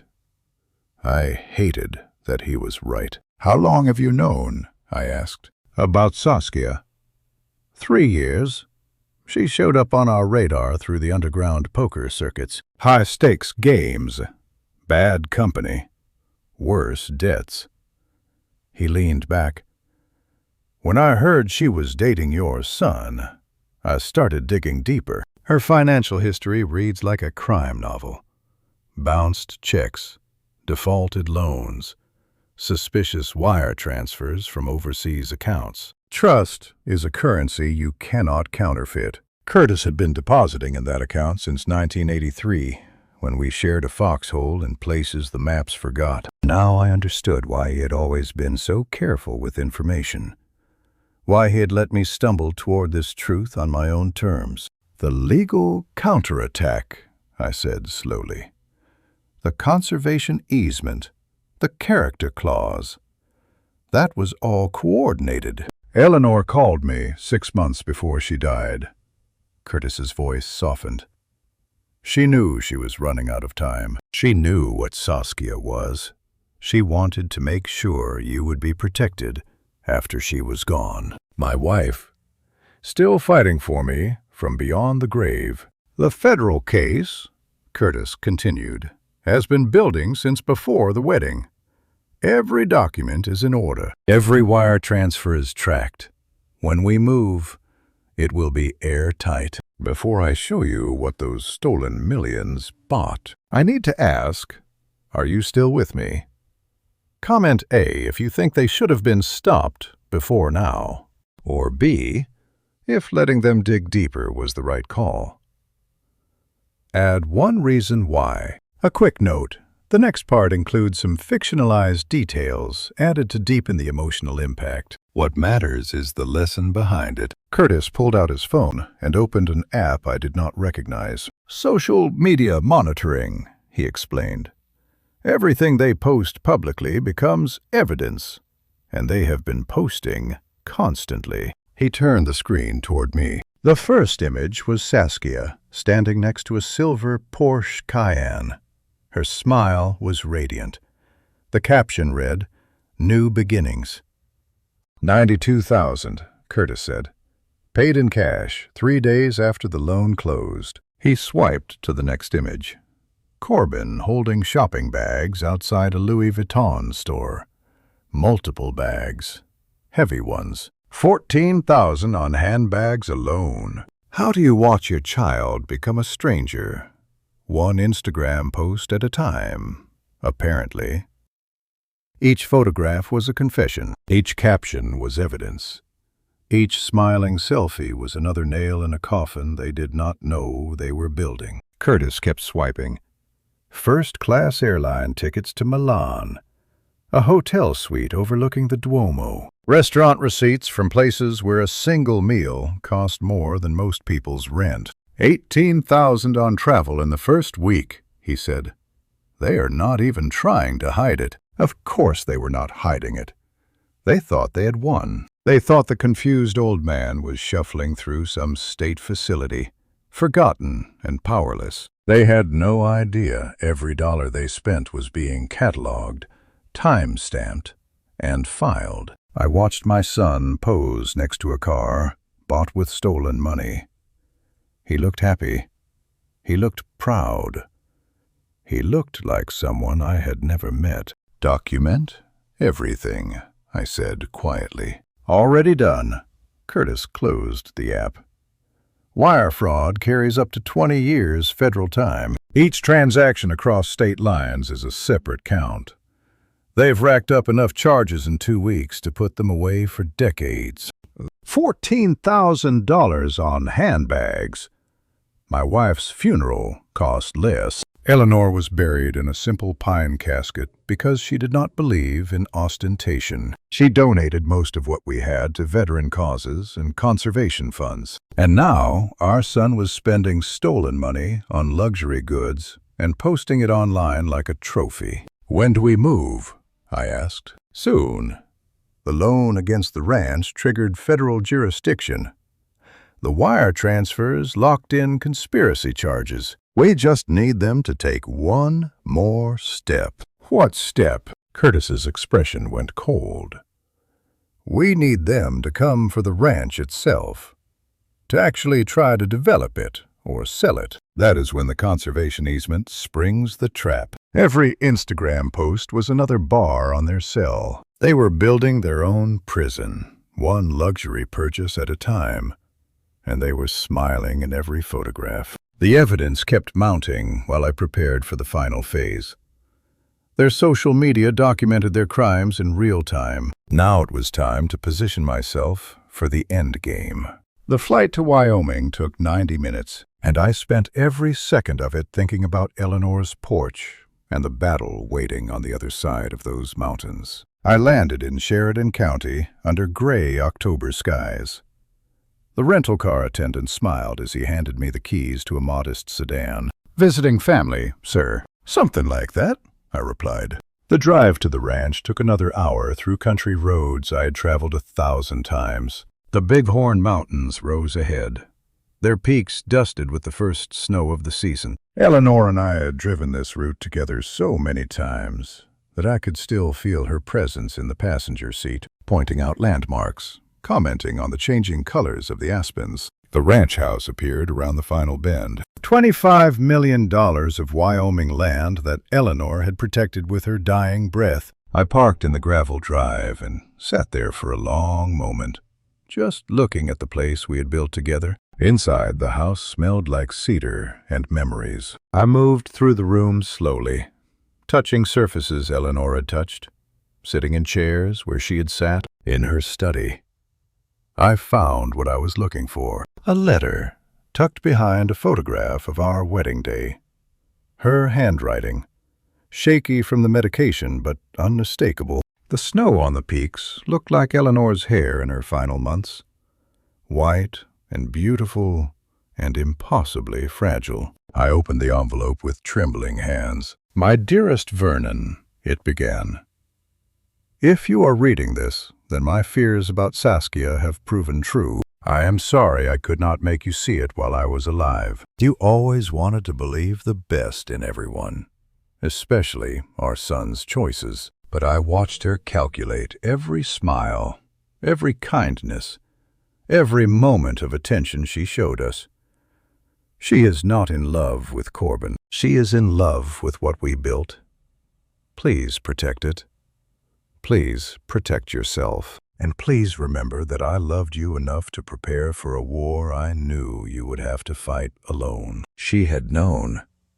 3 years ago, Eleanor had seen what I refused to see, and she had spent her final months building defenses I was only now discovering. I sat on the porch that evening, Eleanor's letter in my pocket and her empty rocking chair beside me. The mountains turned purple in the fading light. "Almost time. Eleanor," I whispered to the empty chair. "Almost time." My phone rang at 7. Curtis. "Vernon, we got something." His voice carried an edge I had not heard before. "Your granddaughter recorded them." My heart stopped. "Ivy." She sent the files to a cousin who forwarded them to us through secure channels. The audio is clear, damning, admissible. When did my son become someone his own daughter feared? When did I stop being able to see it happening? I had been so focused on Saskia that I never considered what Ivy was witnessing, what she was enduring. "What does it contain?" I asked. "Everything." Curtis paused. "The threats Corbin made to you that day in your living room, Saskia coaching him on what to say to the notary, detailed discussions about how they altered the power of attorney dates." I closed my eyes. My granddaughter had recorded her own parents planning federal crimes. 11 years old, hiding in hallways, capturing evidence that trained investigators had not obtained. "There is more," Curtis said carefully. "Tell me." "The recording includes Saskia instructing Corbin on how to have you declared mentally incompetent if you resisted. She had a doctor lined up, someone who would sign commitment papers for the right price. They were going to put you in a facility, Vernon, permanently." The words hit me like artillery fire. Not just theft, not just fraud. They had planned to lock me away in some institution, signing away my rights while they pillaged everything Eleanor and I had built. "Who is the doctor?" I asked, my voice steady despite the rage building in my chest. "We're tracking that now, but the recording gives us conspiracy charges on top of everything else. They were not just stealing from you. They were planning to eliminate you." 11 years old. She was 11 years old and braver than every adult in her life. While her parents schemed in the kitchen, Ivy had been gathering evidence. While they celebrated their clever plans, she had been building the case that would destroy them. "How do we protect her?" I asked. "She will be called as a witness eventually. but we conceal her testimony given her age. The recording itself is the star evidence. Her identity stays protected until trial. I looked out at the mountains, now dark silhouettes against a star-filled sky. Somewhere in Kansas, my granddaughter was lying in her bed, probably terrified of what she had done and what it might mean. "When this is over," I said quietly, "I want custody arrangements discussed. She cannot stay with them." Already noted, an 11-year-old's trembling hands had delivered the final piece. The recording was clear, damning, and admissible. My granddaughter had done what no investigator could. Ivy's recording changed everything. It gave us not just evidence, but moral clarity. Now all that remained was the confrontation itself. The dust cloud appeared on the horizon just after dawn, rising like smoke from a battlefield I had been preparing for months. I stood in the shadow of Eleanor's porch, coffee cup warming my hands against the October chill. The mountains behind me caught the first light of sunrise, while the convoy rolled closer across the ranch road. Curtis's voice crackled through my earpiece. 6 vehicles, 3 investor SUVs, 2 construction trucks, and the happy couple in a rented Mercedes. They are 40 seconds out. "Let them come," I replied quietly. The convoy pulled into the gravel clearing where Eleanor and I used to park our trucks after long days checking fence lines. Doors opened. Expensive shoes hit the ground. Voices carried across the cold morning air. Saskia emerged first.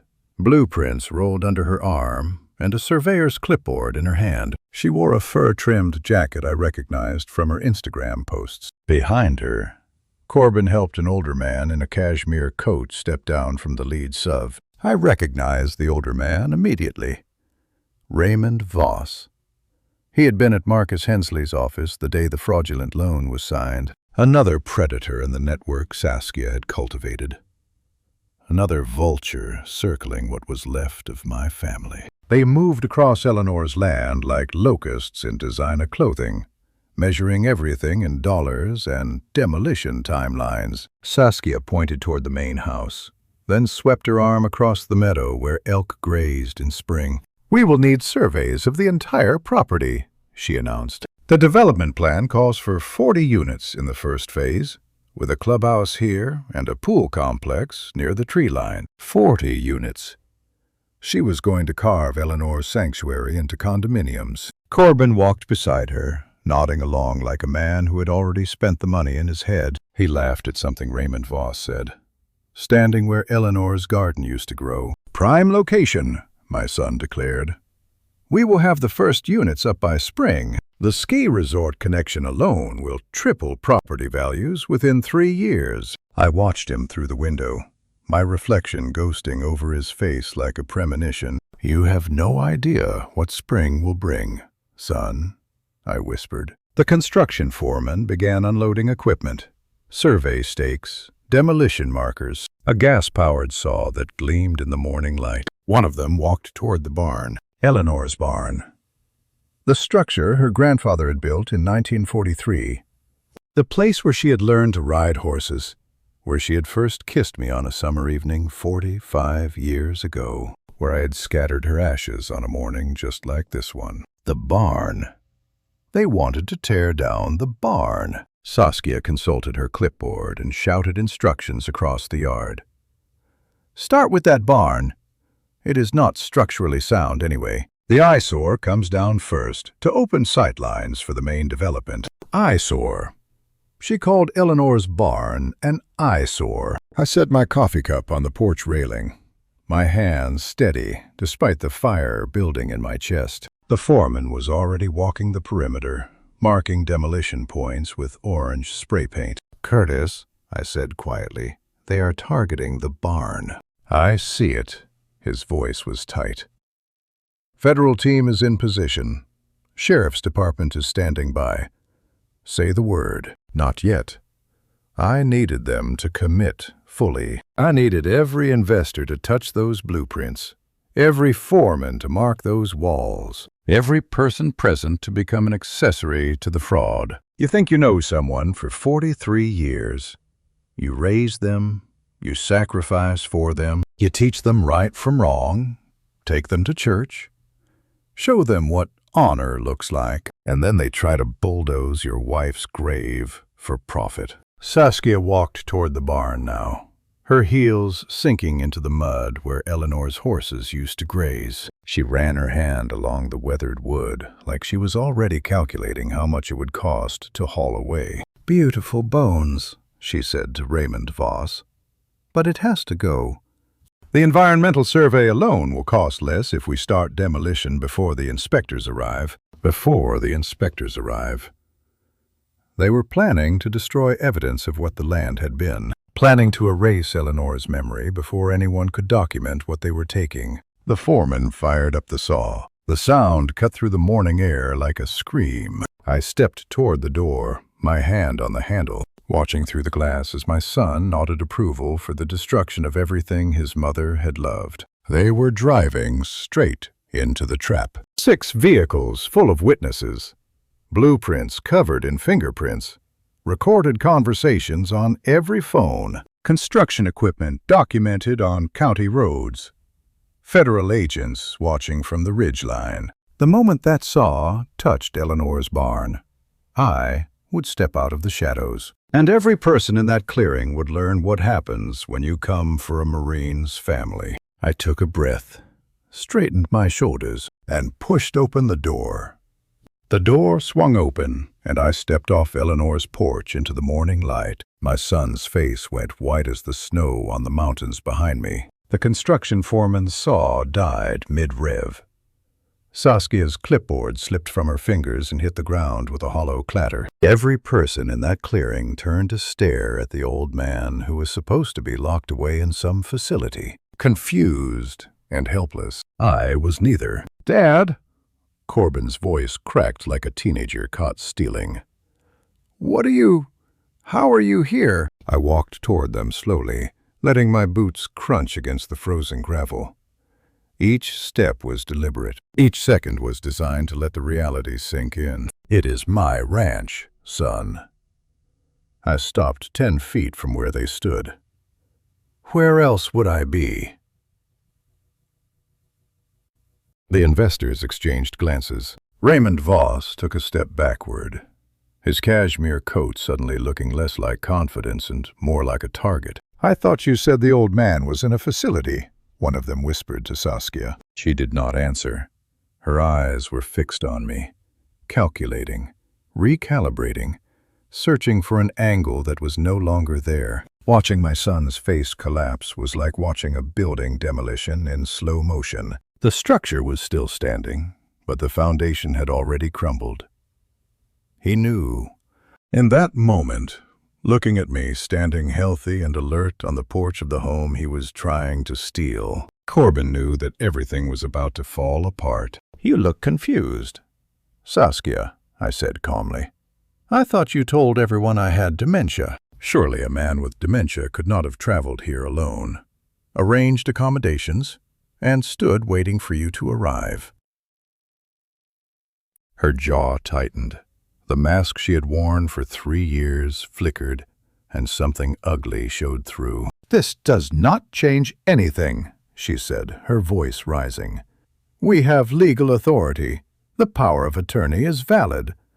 You are not competent to make decisions about this property." "Am I not?"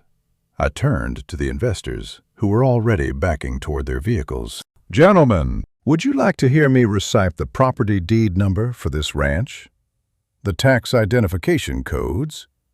The exact acreage under federal conservation easement?" Raymond Voss had his phone out now, recording. They all had their phones out. How many times had I imagined this moment? And now that it was here, I felt nothing but the cold Wyoming air, and 43 years of love turned to ash. This was my son, the boy I had taught to ride horses on this very land. The young man I had watched graduate law school with tears of pride in my eyes. and now he stood frozen while his wife tried to steal his mother's legacy. "Vernon," Saskia's voice shifted to something she probably thought was reasonable. "You are clearly having a good day." "That is wonderful. But your condition is documented. We are just trying to protect you." "Protect me," I repeated. "On that what you call forging my signature on a power of attorney? Is that what you call taking out millions in loans against property you do not own?" The construction foremen were already packing their equipment. One of them muttered something about not signing up for this. The investors had stopped recording and started walking toward their SUVs. "Nobody move!" Saskia shouted, her composure cracking. She pulled a folded document from her jacket pocket and waved it like a weapon. "This is a valid legal document. This man is mentally incompetent. He should be in a care facility, not wandering around threatening legitimate business operations." She turned to the construction foreman, the one with the saw. "Proceed as planned. I will handle this." The foreman looked at her, then at me, then at the document she was waving. He shook his head slowly. "Lady, I do not know what is going on here, but that man looks pretty competent to me, and I am not touching anything until the lawyers sort this out." Saskia's face flushed crimson. "You are under contract. You will do what I tell you. Sue me." He walked to his truck and climbed in. The other workers followed. I watched the investors flee toward their vehicles. Raymond Voss would not meet my eyes. The carefully orchestrated development launch was collapsing in real time, and everyone except Saskia seemed to understand why. "Go ahead, Saskia," I said quietly. "Make your calls. Bring your lawyers. I will wait right here on my wife's porch. I have nowhere else to be." She was screaming at construction workers to ignore the property owner, in front of witnesses, recording everything on their phones. Every word she spoke was another piece of evidence. Every accusation was another confession. "You do not understand," she hissed at me, her voice dropping to something that sounded almost like pleading. "You do not understand what is at stake here." "I understand perfectly," I replied. "You owe money to dangerous people. You married my son to pay your debts, and now you are standing on my wife's land, waving forged documents in front of witnesses who are all recording this." Her hand trembled as she held up the power of attorney. Her voice was loud, but it was already shaking. Saskia's trembling voice was still echoing across the clearing when the ranch house door swung open behind me. The morning air filled with the weight of federal authority. Curtis Rawlings stepped onto Eleanor's porch wearing a navy suit and the expression of a man who had been waiting years for this moment. His FBI credentials caught the morning light as he held them up for everyone to see. Behind him came Sheriff Thomas Beckett, a weathered man in his 60s who had known Eleanor since childhood. 3 deputies flanked him, hands resting on their holsters. "FBI, Financial Crimes Division," Curtis announced, his voice carrying across the frozen ground. "This property is now a federal crime scene. Nobody leaves." Saskia stumbled backward, her face shifting from defiance to ash in the span of a heartbeat. "This is harassment," she stammered. "We have documentation.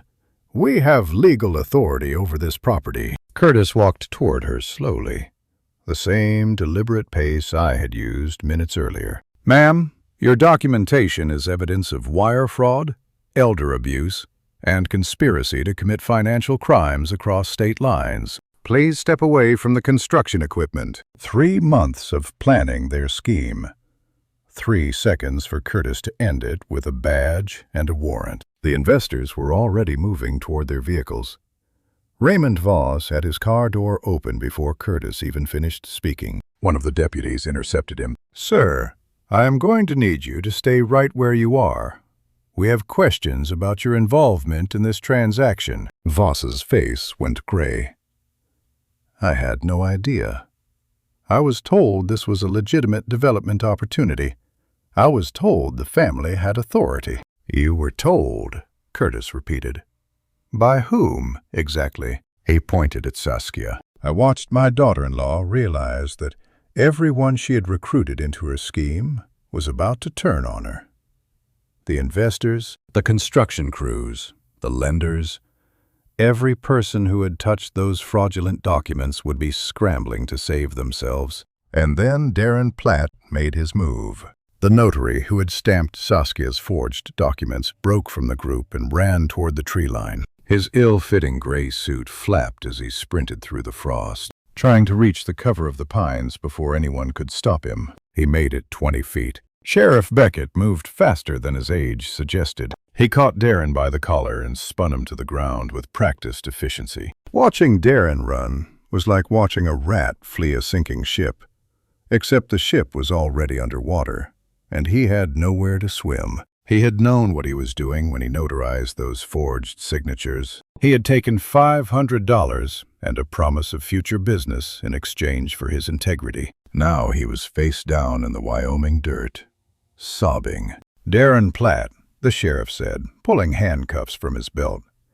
You are under arrest for notarizing fraudulent documents, accessory to wire fraud, and conspiracy to commit elder abuse.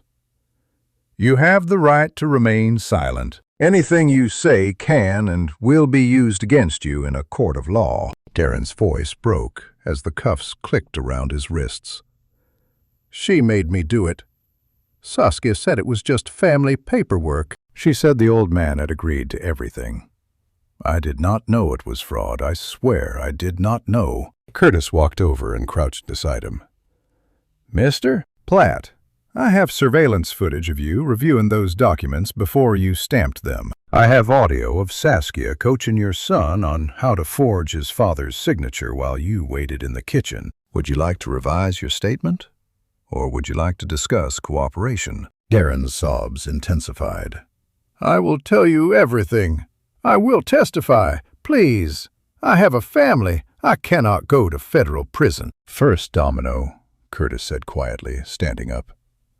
The rest fall faster. He nodded to the deputies, who hauled Darren to his feet and walked him toward the sheriff's cruiser parked by the gate. The notary's legs barely supported him. He looked back once at Saskia, his eyes pleading for help she could not give. She did not even acknowledge him. Corbin stood frozen near the Mercedes, watching the arrest like a man watching his own funeral. He had not spoken since I emerged from the house, had not moved to help his wife, had not tried to run like Darren. He was calculating, figuring out which way the wind was blowing, deciding whose side offered the best chance of survival. My son, the man I had raised to stand by his principles, the boy who had promised to protect this family. The handcuffs caught the morning light.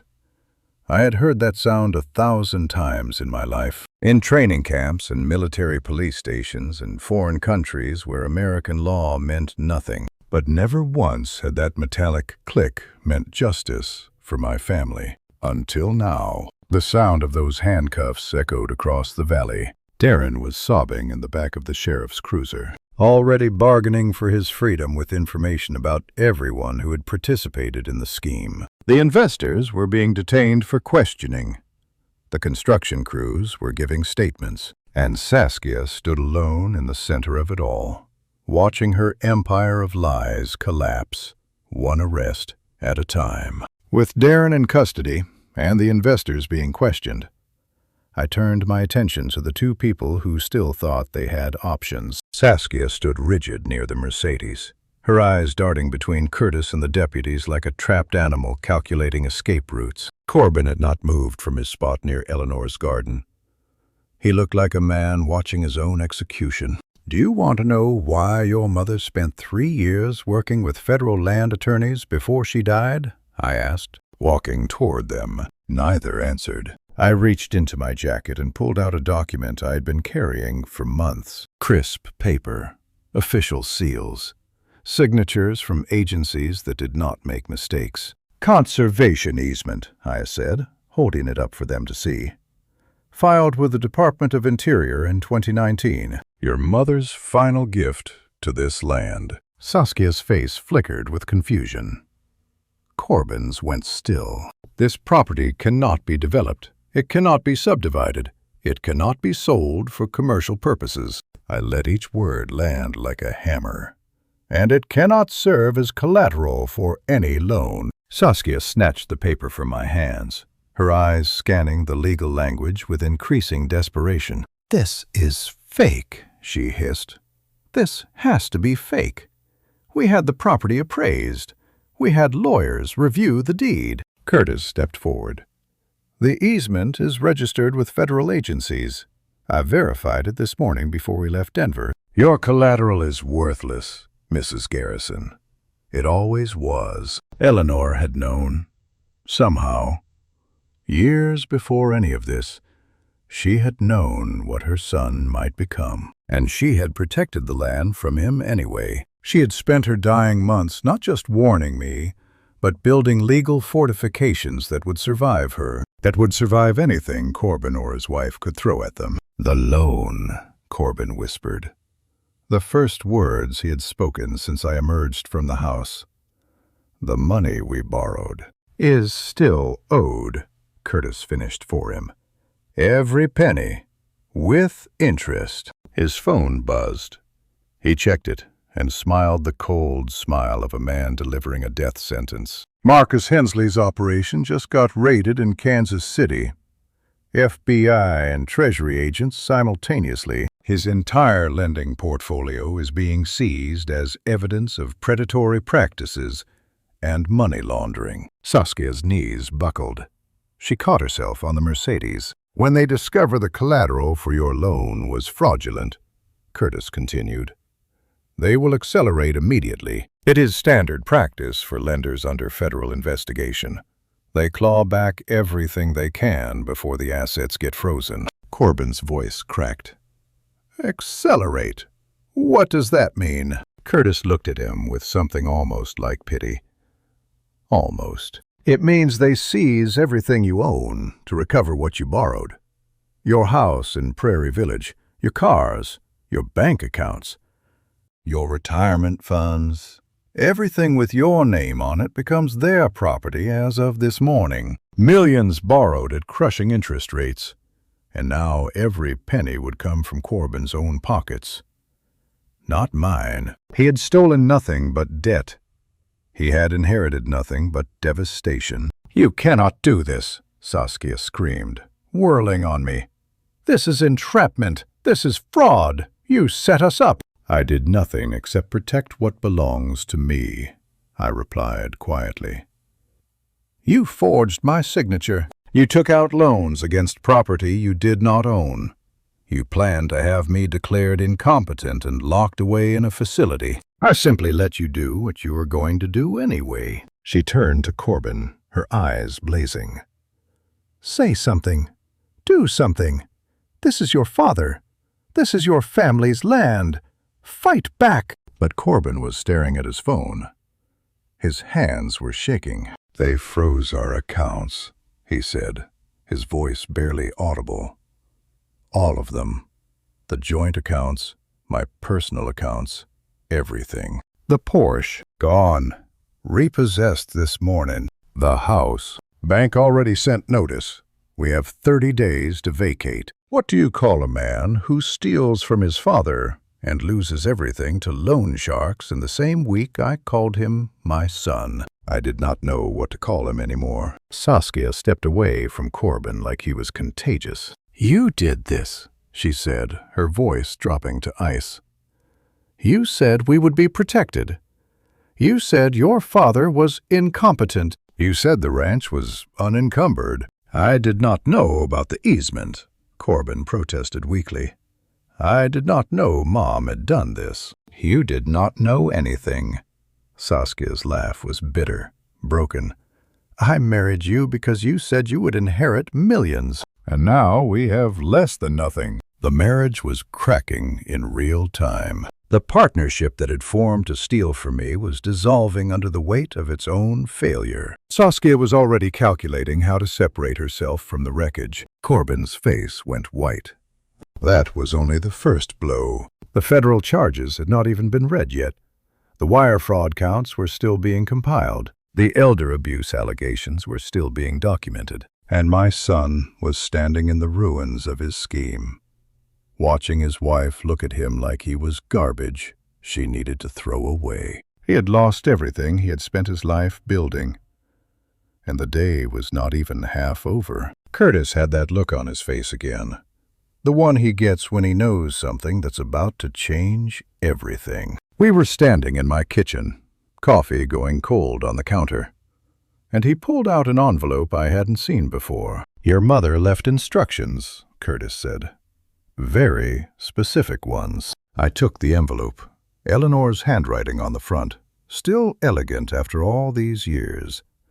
My throat tightened. She'd been gone 4 years now, but seeing her writing still hit me like a gut punch. "She gave this to me 6 months before she passed," Curtis continued. "Told me not to open it unless Corbin ever tried to take what wasn't his." I sat down hard in the kitchen chair. Eleanor knew.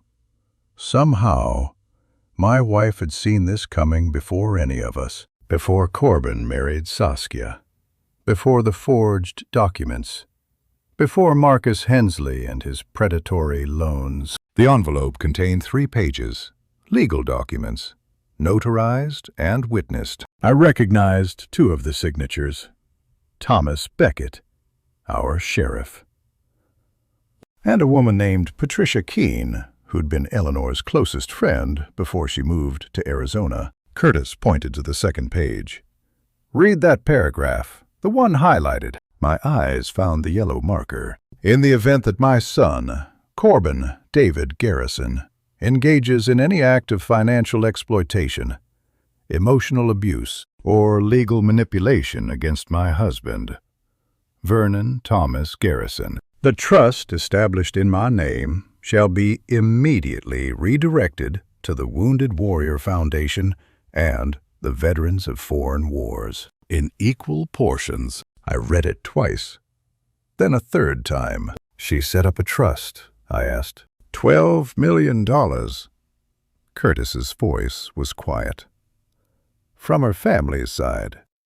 The Caldwell money. She never touched it. Vernon kept it separate from everything you two built together. Said it was Corbin's inheritance, but only if he deserved it. $12 million. My son had tried to steal a ranch worth $25 million. He'd forged my signature. He'd taken out loans in my name. He'd conspired with Darren Platt to create fraudulent documents. And the whole time, there was $12 million sitting in a trust with his name on it. All he had to do was be a decent human being." "Does he know?" I asked. Curtis shook his head. "Eleanor wanted it that way. She said if he knew about the money, he'd never show his true character. She wanted to see what he'd do when he thought there was nothing to inherit." I laughed. It came out bitter and broken. My wife, dead 4 years, had been smarter than all of us. She'd built a test, and Corbin had failed it spectacularly. The character clause triggered the moment he filed those forged documents, Curtis said. "I've already notified the foundation. They're sending acknowledgement letters this week." I stood up and walked to the window. October had turned the aspens gold, and they blazed against the gray sky like fire. Eleanor had loved this time of year. She'd planted those trees herself 40 years ago, when we first bought this land. Corbin had been 3 years old that autumn. I remembered him toddling through the fallen leaves, laughing as Eleanor chased him through the garden. What happened to that boy? The sound of tires on gravel pulled me back.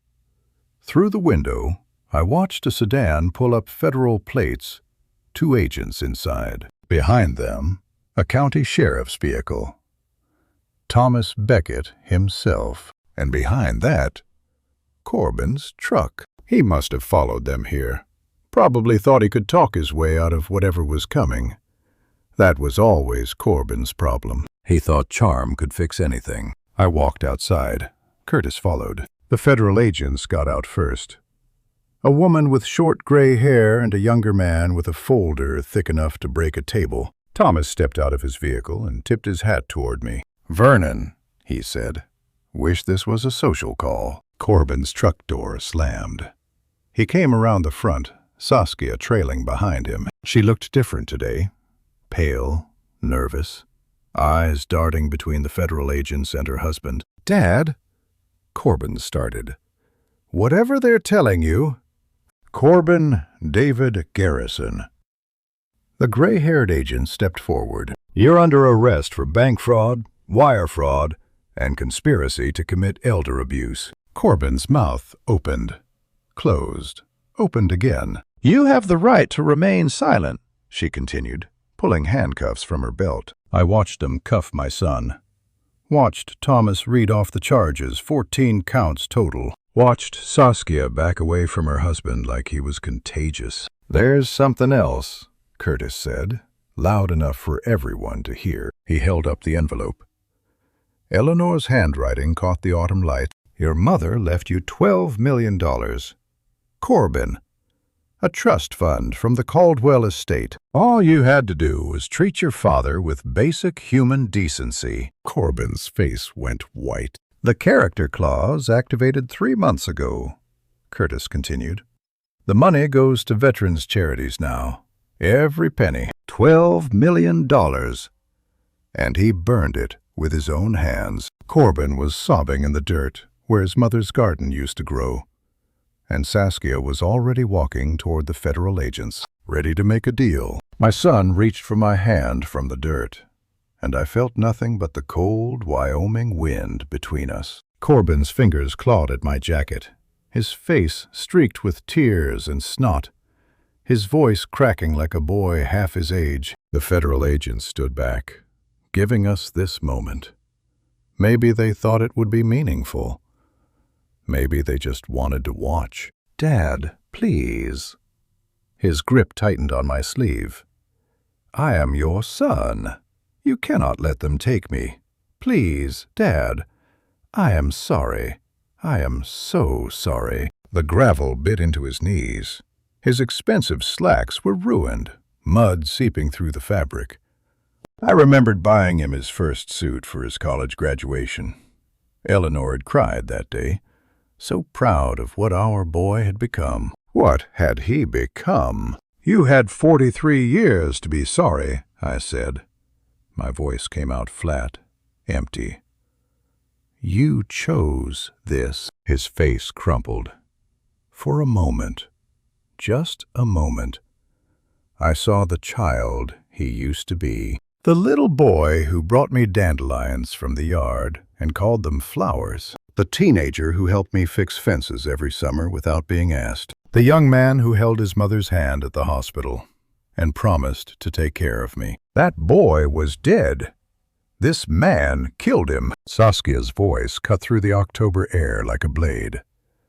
"This is over, Corbin." She stood 10 feet away, arms crossed, her designer coat pulled tight against the cold. No tears on her face, no grief, just calculation. "I want a divorce," she continued, her voice rising. "I want my name off every document. You did this.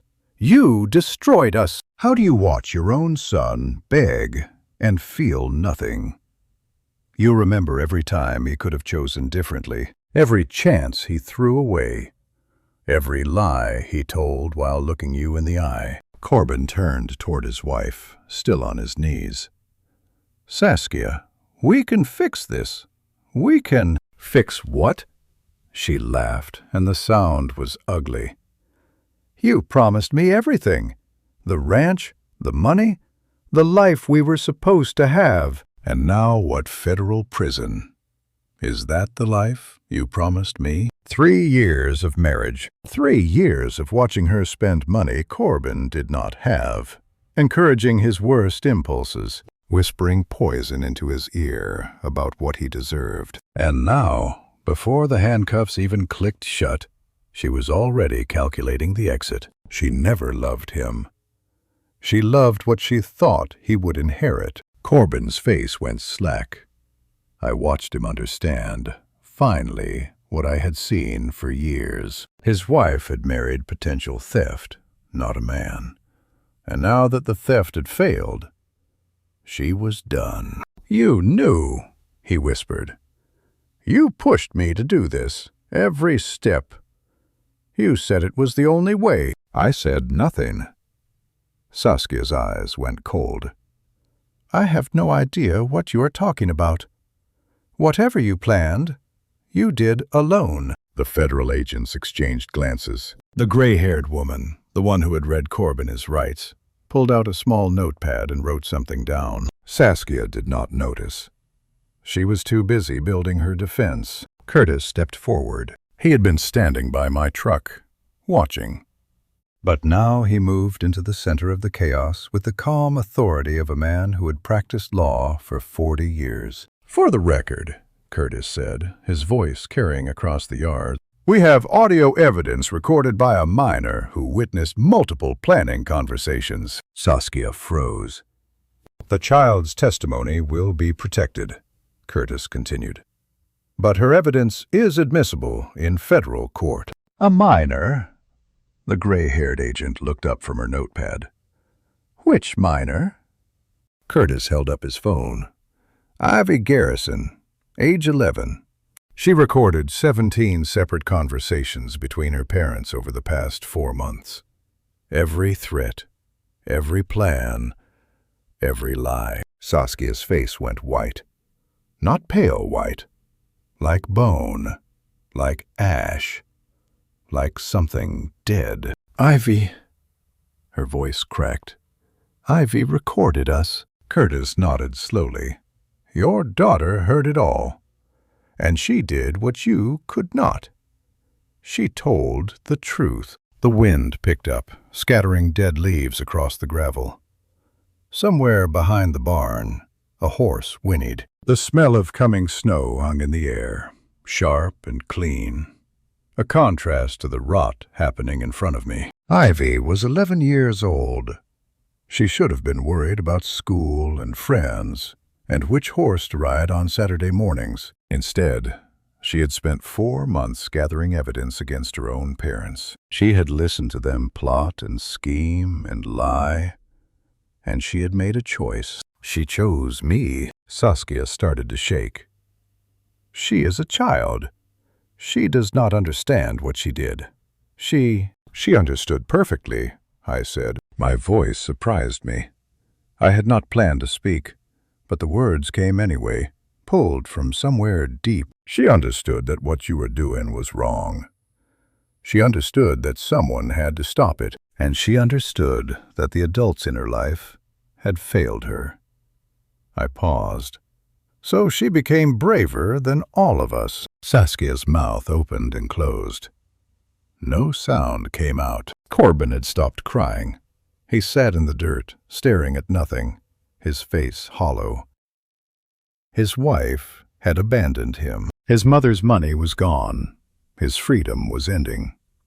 And now he knew that his own daughter had been the one to seal his fate. Even their own child had borne witness to what they had become. The deputies moved toward Saskia with handcuffs drawn, and for the first time since I met her, she had nowhere left to run. She had spent 3 years manipulating everyone around her, charming when it served her, vicious when it did not. But standing in my gravel driveway with federal agents closing in, all her weapons were useless. A deputy I did not recognize, young, barely 30, with a jaw set like granite, stepped forward with the cuffs. His partner, an older woman with silver streaks in her dark hair, positioned herself to block any escape route. Not that Saskia had anywhere to go. "Saskia Garrison," the young deputy announced, his voice carrying across the yard.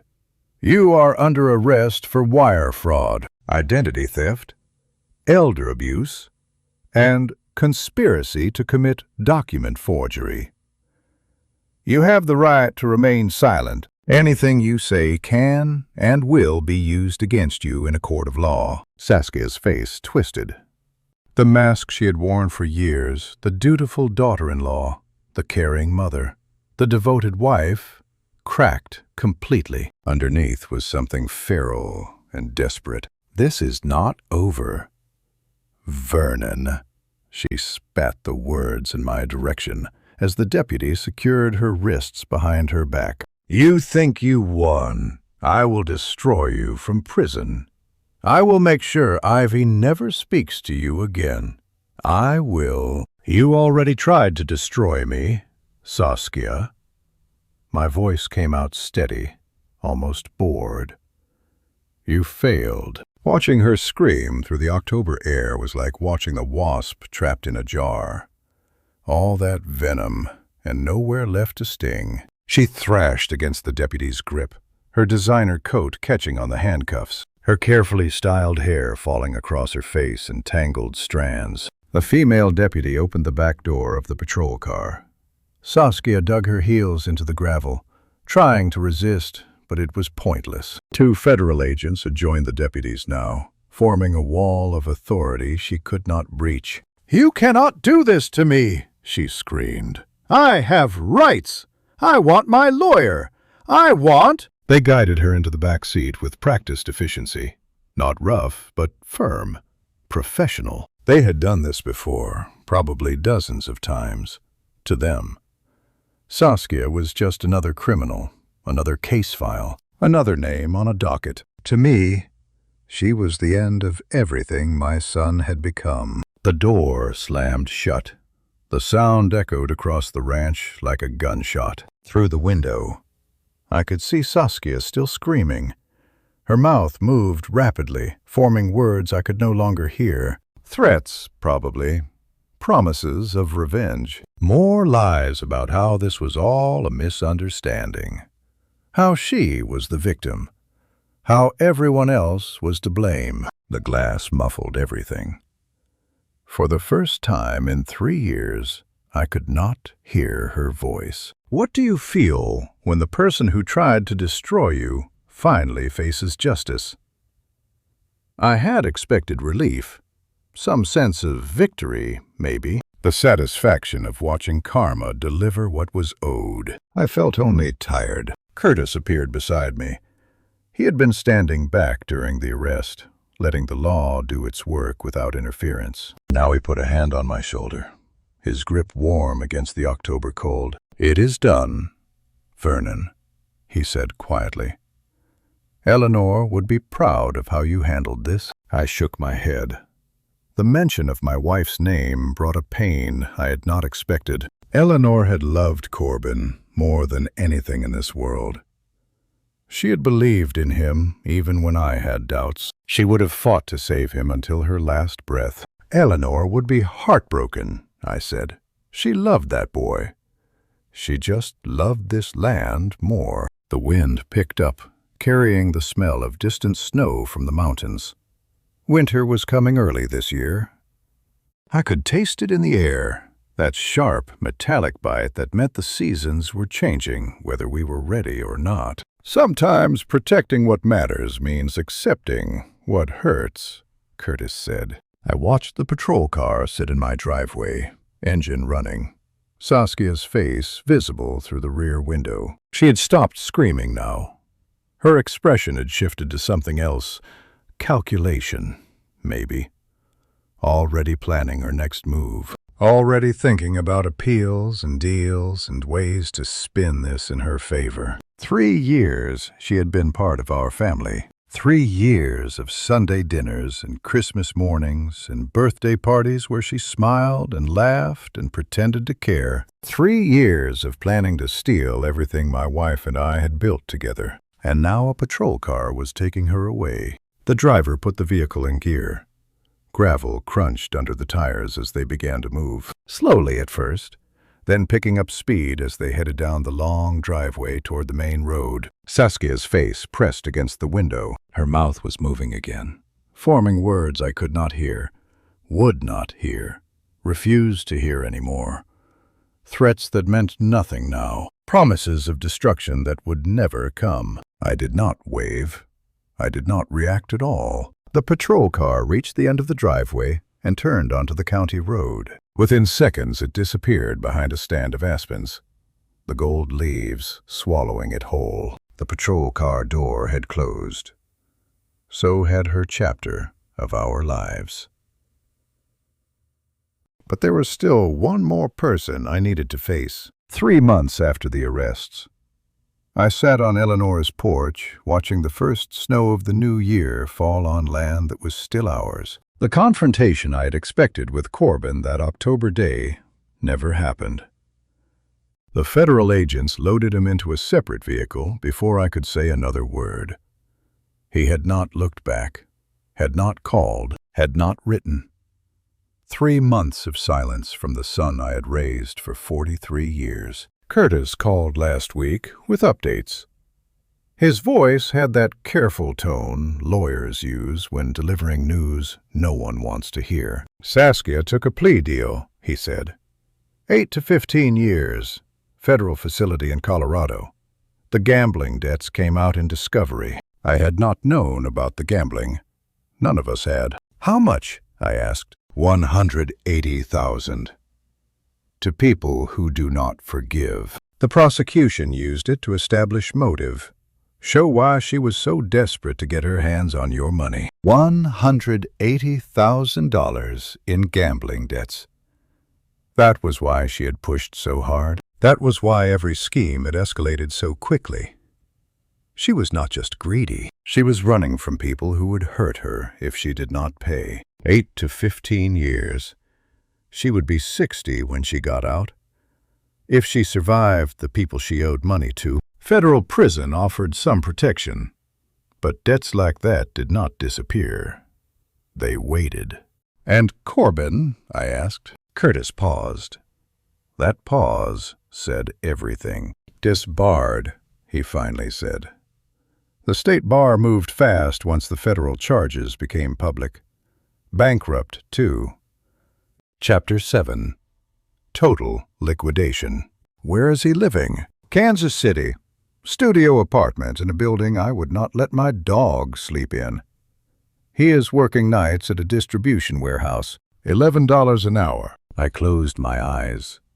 My son, the successful attorney, stacking boxes in a warehouse for less than minimum wage plus overtime. The Porsche, I asked, though I already knew. Repossessed on day 3, along with everything else they financed on credit. The designer clothes Saskia bought. The jewelry.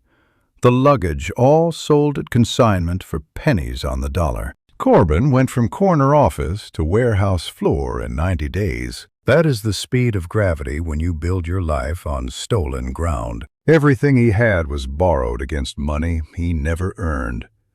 Financed on credit he could not repay. Purchased with funds that were never his. I thanked Curtis and hung up.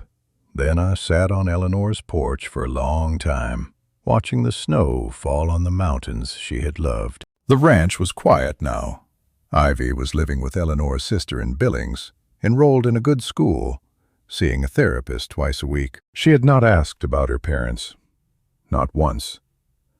Maybe she already understood more than any 11-year-old should. Thomas Beckett stopped by occasionally to check on me. Neighbors brought casseroles I did not eat. The horses still needed feeding. The fences still needed mending. The work of keeping this land alive still demanded attention every single day. But the house felt emptier than it had since Eleanor died. I did the math, sitting there on the porch. I had nothing else to do but count the cost of what my son had chosen. 14 days. That was how long the fantasy lasted. From the moment Marcus Hensley approved that fraudulent loan to the moment the federal agents knocked on Corbin's door. 14 days had passed. 2 weeks of first-class flights and designer shopping. 2 weeks of hotel suites and expensive restaurants. 2 weeks of pretending to be the wealthy heir he thought he deserved to be. The coffee I was drinking had gone cold. I did not bother to heat it up. Cold coffee seemed appropriate for cold truths. Corbin had thrown away everything for 2 weeks of playing rich. His law license? Gone. His marriage? Dissolved. His freedom? Hanging by a thread, while prosecutors decided whether to pursue additional charges. His relationship with his daughter destroyed by her own testimony. And the inheritance I kept coming back to the inheritance. Eleanor had saved that money for 40 years. The Caldwell Family Trust, built by her grandfather, protected by her father, preserved by her own careful stewardship. $12 million set aside for the son she loved more than anything except the land itself. All Corbin had to do was treat me with basic human decency. That was the only requirement. Be a good son. Do not steal from your father. Do not try to take what was not yours. He could not manage it, and now that money would build housing for veterans, fund scholarships for military families, support the causes Eleanor had believed in all her life. Every penny redirected because her son could not stop himself from becoming the man she feared he might be. $12 million. Traded for 2 weeks of pretend wealth. The Porsche lasted 3 days before repossession. The designer handbag sold for $200 at a consignment shop in Kansas City. The first-class memories were already fading into the gray reality of warehouse shifts and studio apartments. And somewhere in that city, my son was stacking boxes for $11 an hour, surrounded by strangers who did not know his name. He traded a $12 million inheritance for 2 weeks of pretend wealth. The fire crackled the same way it did the morning Eleanor died, and I finally understood why she always said the quiet moments were the loudest. 2 weeks of pretend wealth. That was what my son had purchased with his future. But sitting here now, watching snow blanket the ranch in white silence, I realized the accounting was finally done. The debts had been tallied. The consequences had been delivered. What remained was simply this: a fire, a photograph, and the land Eleanor loved. Her picture sat on the mantel where it had been since the day I buried her, smiling, always smiling, with the big horns rising behind her and the wind catching her silver hair. She had been 63 in that photograph, still strong, still fierce, still believing our son would find his way. I raised my coffee cup toward her image. The gesture felt foolish, but the house was empty, and the dead keep better secrets than the living. The land is safe, Eleanor. The ranch stays wild, just like you wanted. The fire popped. A log shifted, sending sparks up the chimney. For a moment, I could almost hear her voice asking the question I had been avoiding for months. And our son. I set the cup down on the side table. The ceramic clinked against wood. A small sound in a large silence. He is alive, I said to the empty room. He is learning. That is more than some fathers get. Eleanor would have cried for weeks over what happened. She would have prayed and hoped and searched for any sign that Corbin was changing. But she also would have done exactly what I did. I knew that now. Some lessons only pain can teach. Some sons only learn when there is no one left to catch them. I had started writing letters. Not to forgive, I was not there yet. Might never be there. But to leave a door open. 1 letter per month, sent to the studio apartment in Kansas City where my son now lived. Short letters, no accusations, no lectures, just small updates about the ranch, the weather, the horses, the kind of things a father might write to a son who was far away. He had not written back. I did not expect him to, not yet, but the letters kept going out, and someday, maybe, he would understand what they meant. The first families arrived at the support center last month. I could see the buildings from my kitchen window now. 3 houses and a community center built on the eastern pasture where Eleanor used to ride every morning. Widows and children of soldiers who had given everything. Gold Star families with nowhere else to turn. The trust fund money had built it all. Housing with no rent. Counseling services with no fees. Job training. Childcare. Financial planning. Everything a military family needed to rebuild after the worst had happened. The ranch is a sanctuary now, not just for the land, but for the people who need what this family could not give its own son. I watched a young widow walk her 2 children across the snow-covered yard this morning. The boy was maybe 7, the girl younger. They were building a snowman near the fence line, laughing in that pure way children laugh when they do not yet understand how much the world can take from them. Their father died in Afghanistan 3 years ago. Their mother worked 2 jobs until the grief and exhaustion nearly broke her. Now they lived in one of Eleanor's houses, surrounded by mountains and horses and people who understood their loss. That was always Eleanor's way. Turn pain into something useful. Make the wound mean something. The fire was dying down.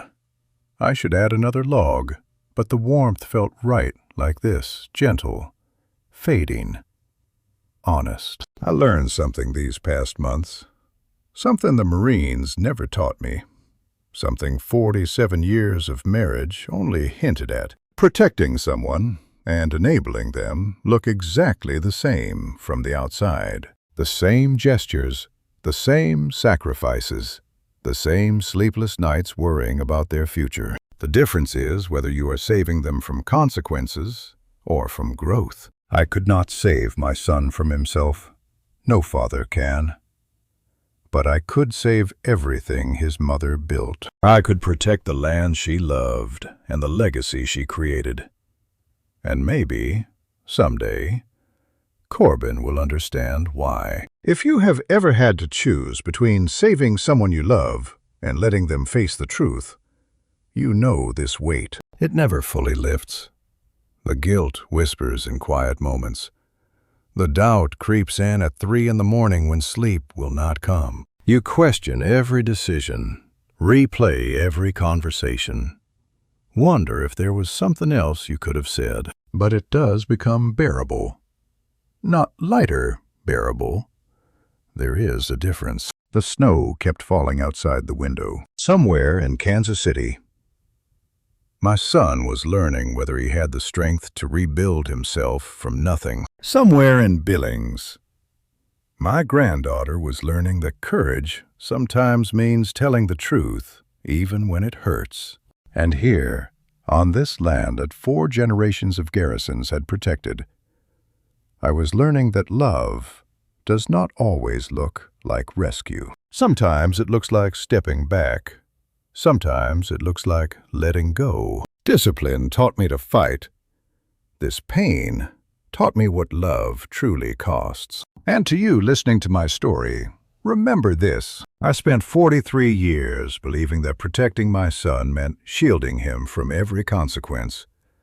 I paid his debts. I fixed his mistakes. I made excuses when I should have demanded accountability. Do not make my mistake. Love that enables is not love at all. It is fear wearing a gentle mask. The hardest lesson of my life story was learning the difference. This family story taught me that sometimes the people closest to you are the ones who hurt you deepest. But I believe God allowed me to walk through this fire for a reason, so I could share this drama story with you today. True strength is not about revenge. This revenge story was never about punishing my son. It was about protecting what my wife and I built together. It was about honoring her memory. Every true story of betrayal carries a lesson, and mine is simple. Love your family fiercely, but never let that love blind you to the truth. When someone shows you who they really are, believe them. If this drama story moved you, I would love to hear your thoughts. Drop a comment below and tell me, what would you have done in my place? Would you have forgiven your son, or done exactly what I did? Share this true story with someone who needs to hear it. And if you want more family stories like this one, please subscribe so you never miss another life story. Thank you for staying until the very end. Your time and attention mean everything to me. Just a reminder, some details in this revenge story have been adjusted for storytelling purposes. Any resemblance to real individuals or events is purely coincidental. What matters most is the message this family story carries. God bless you, and I will see you in the next one.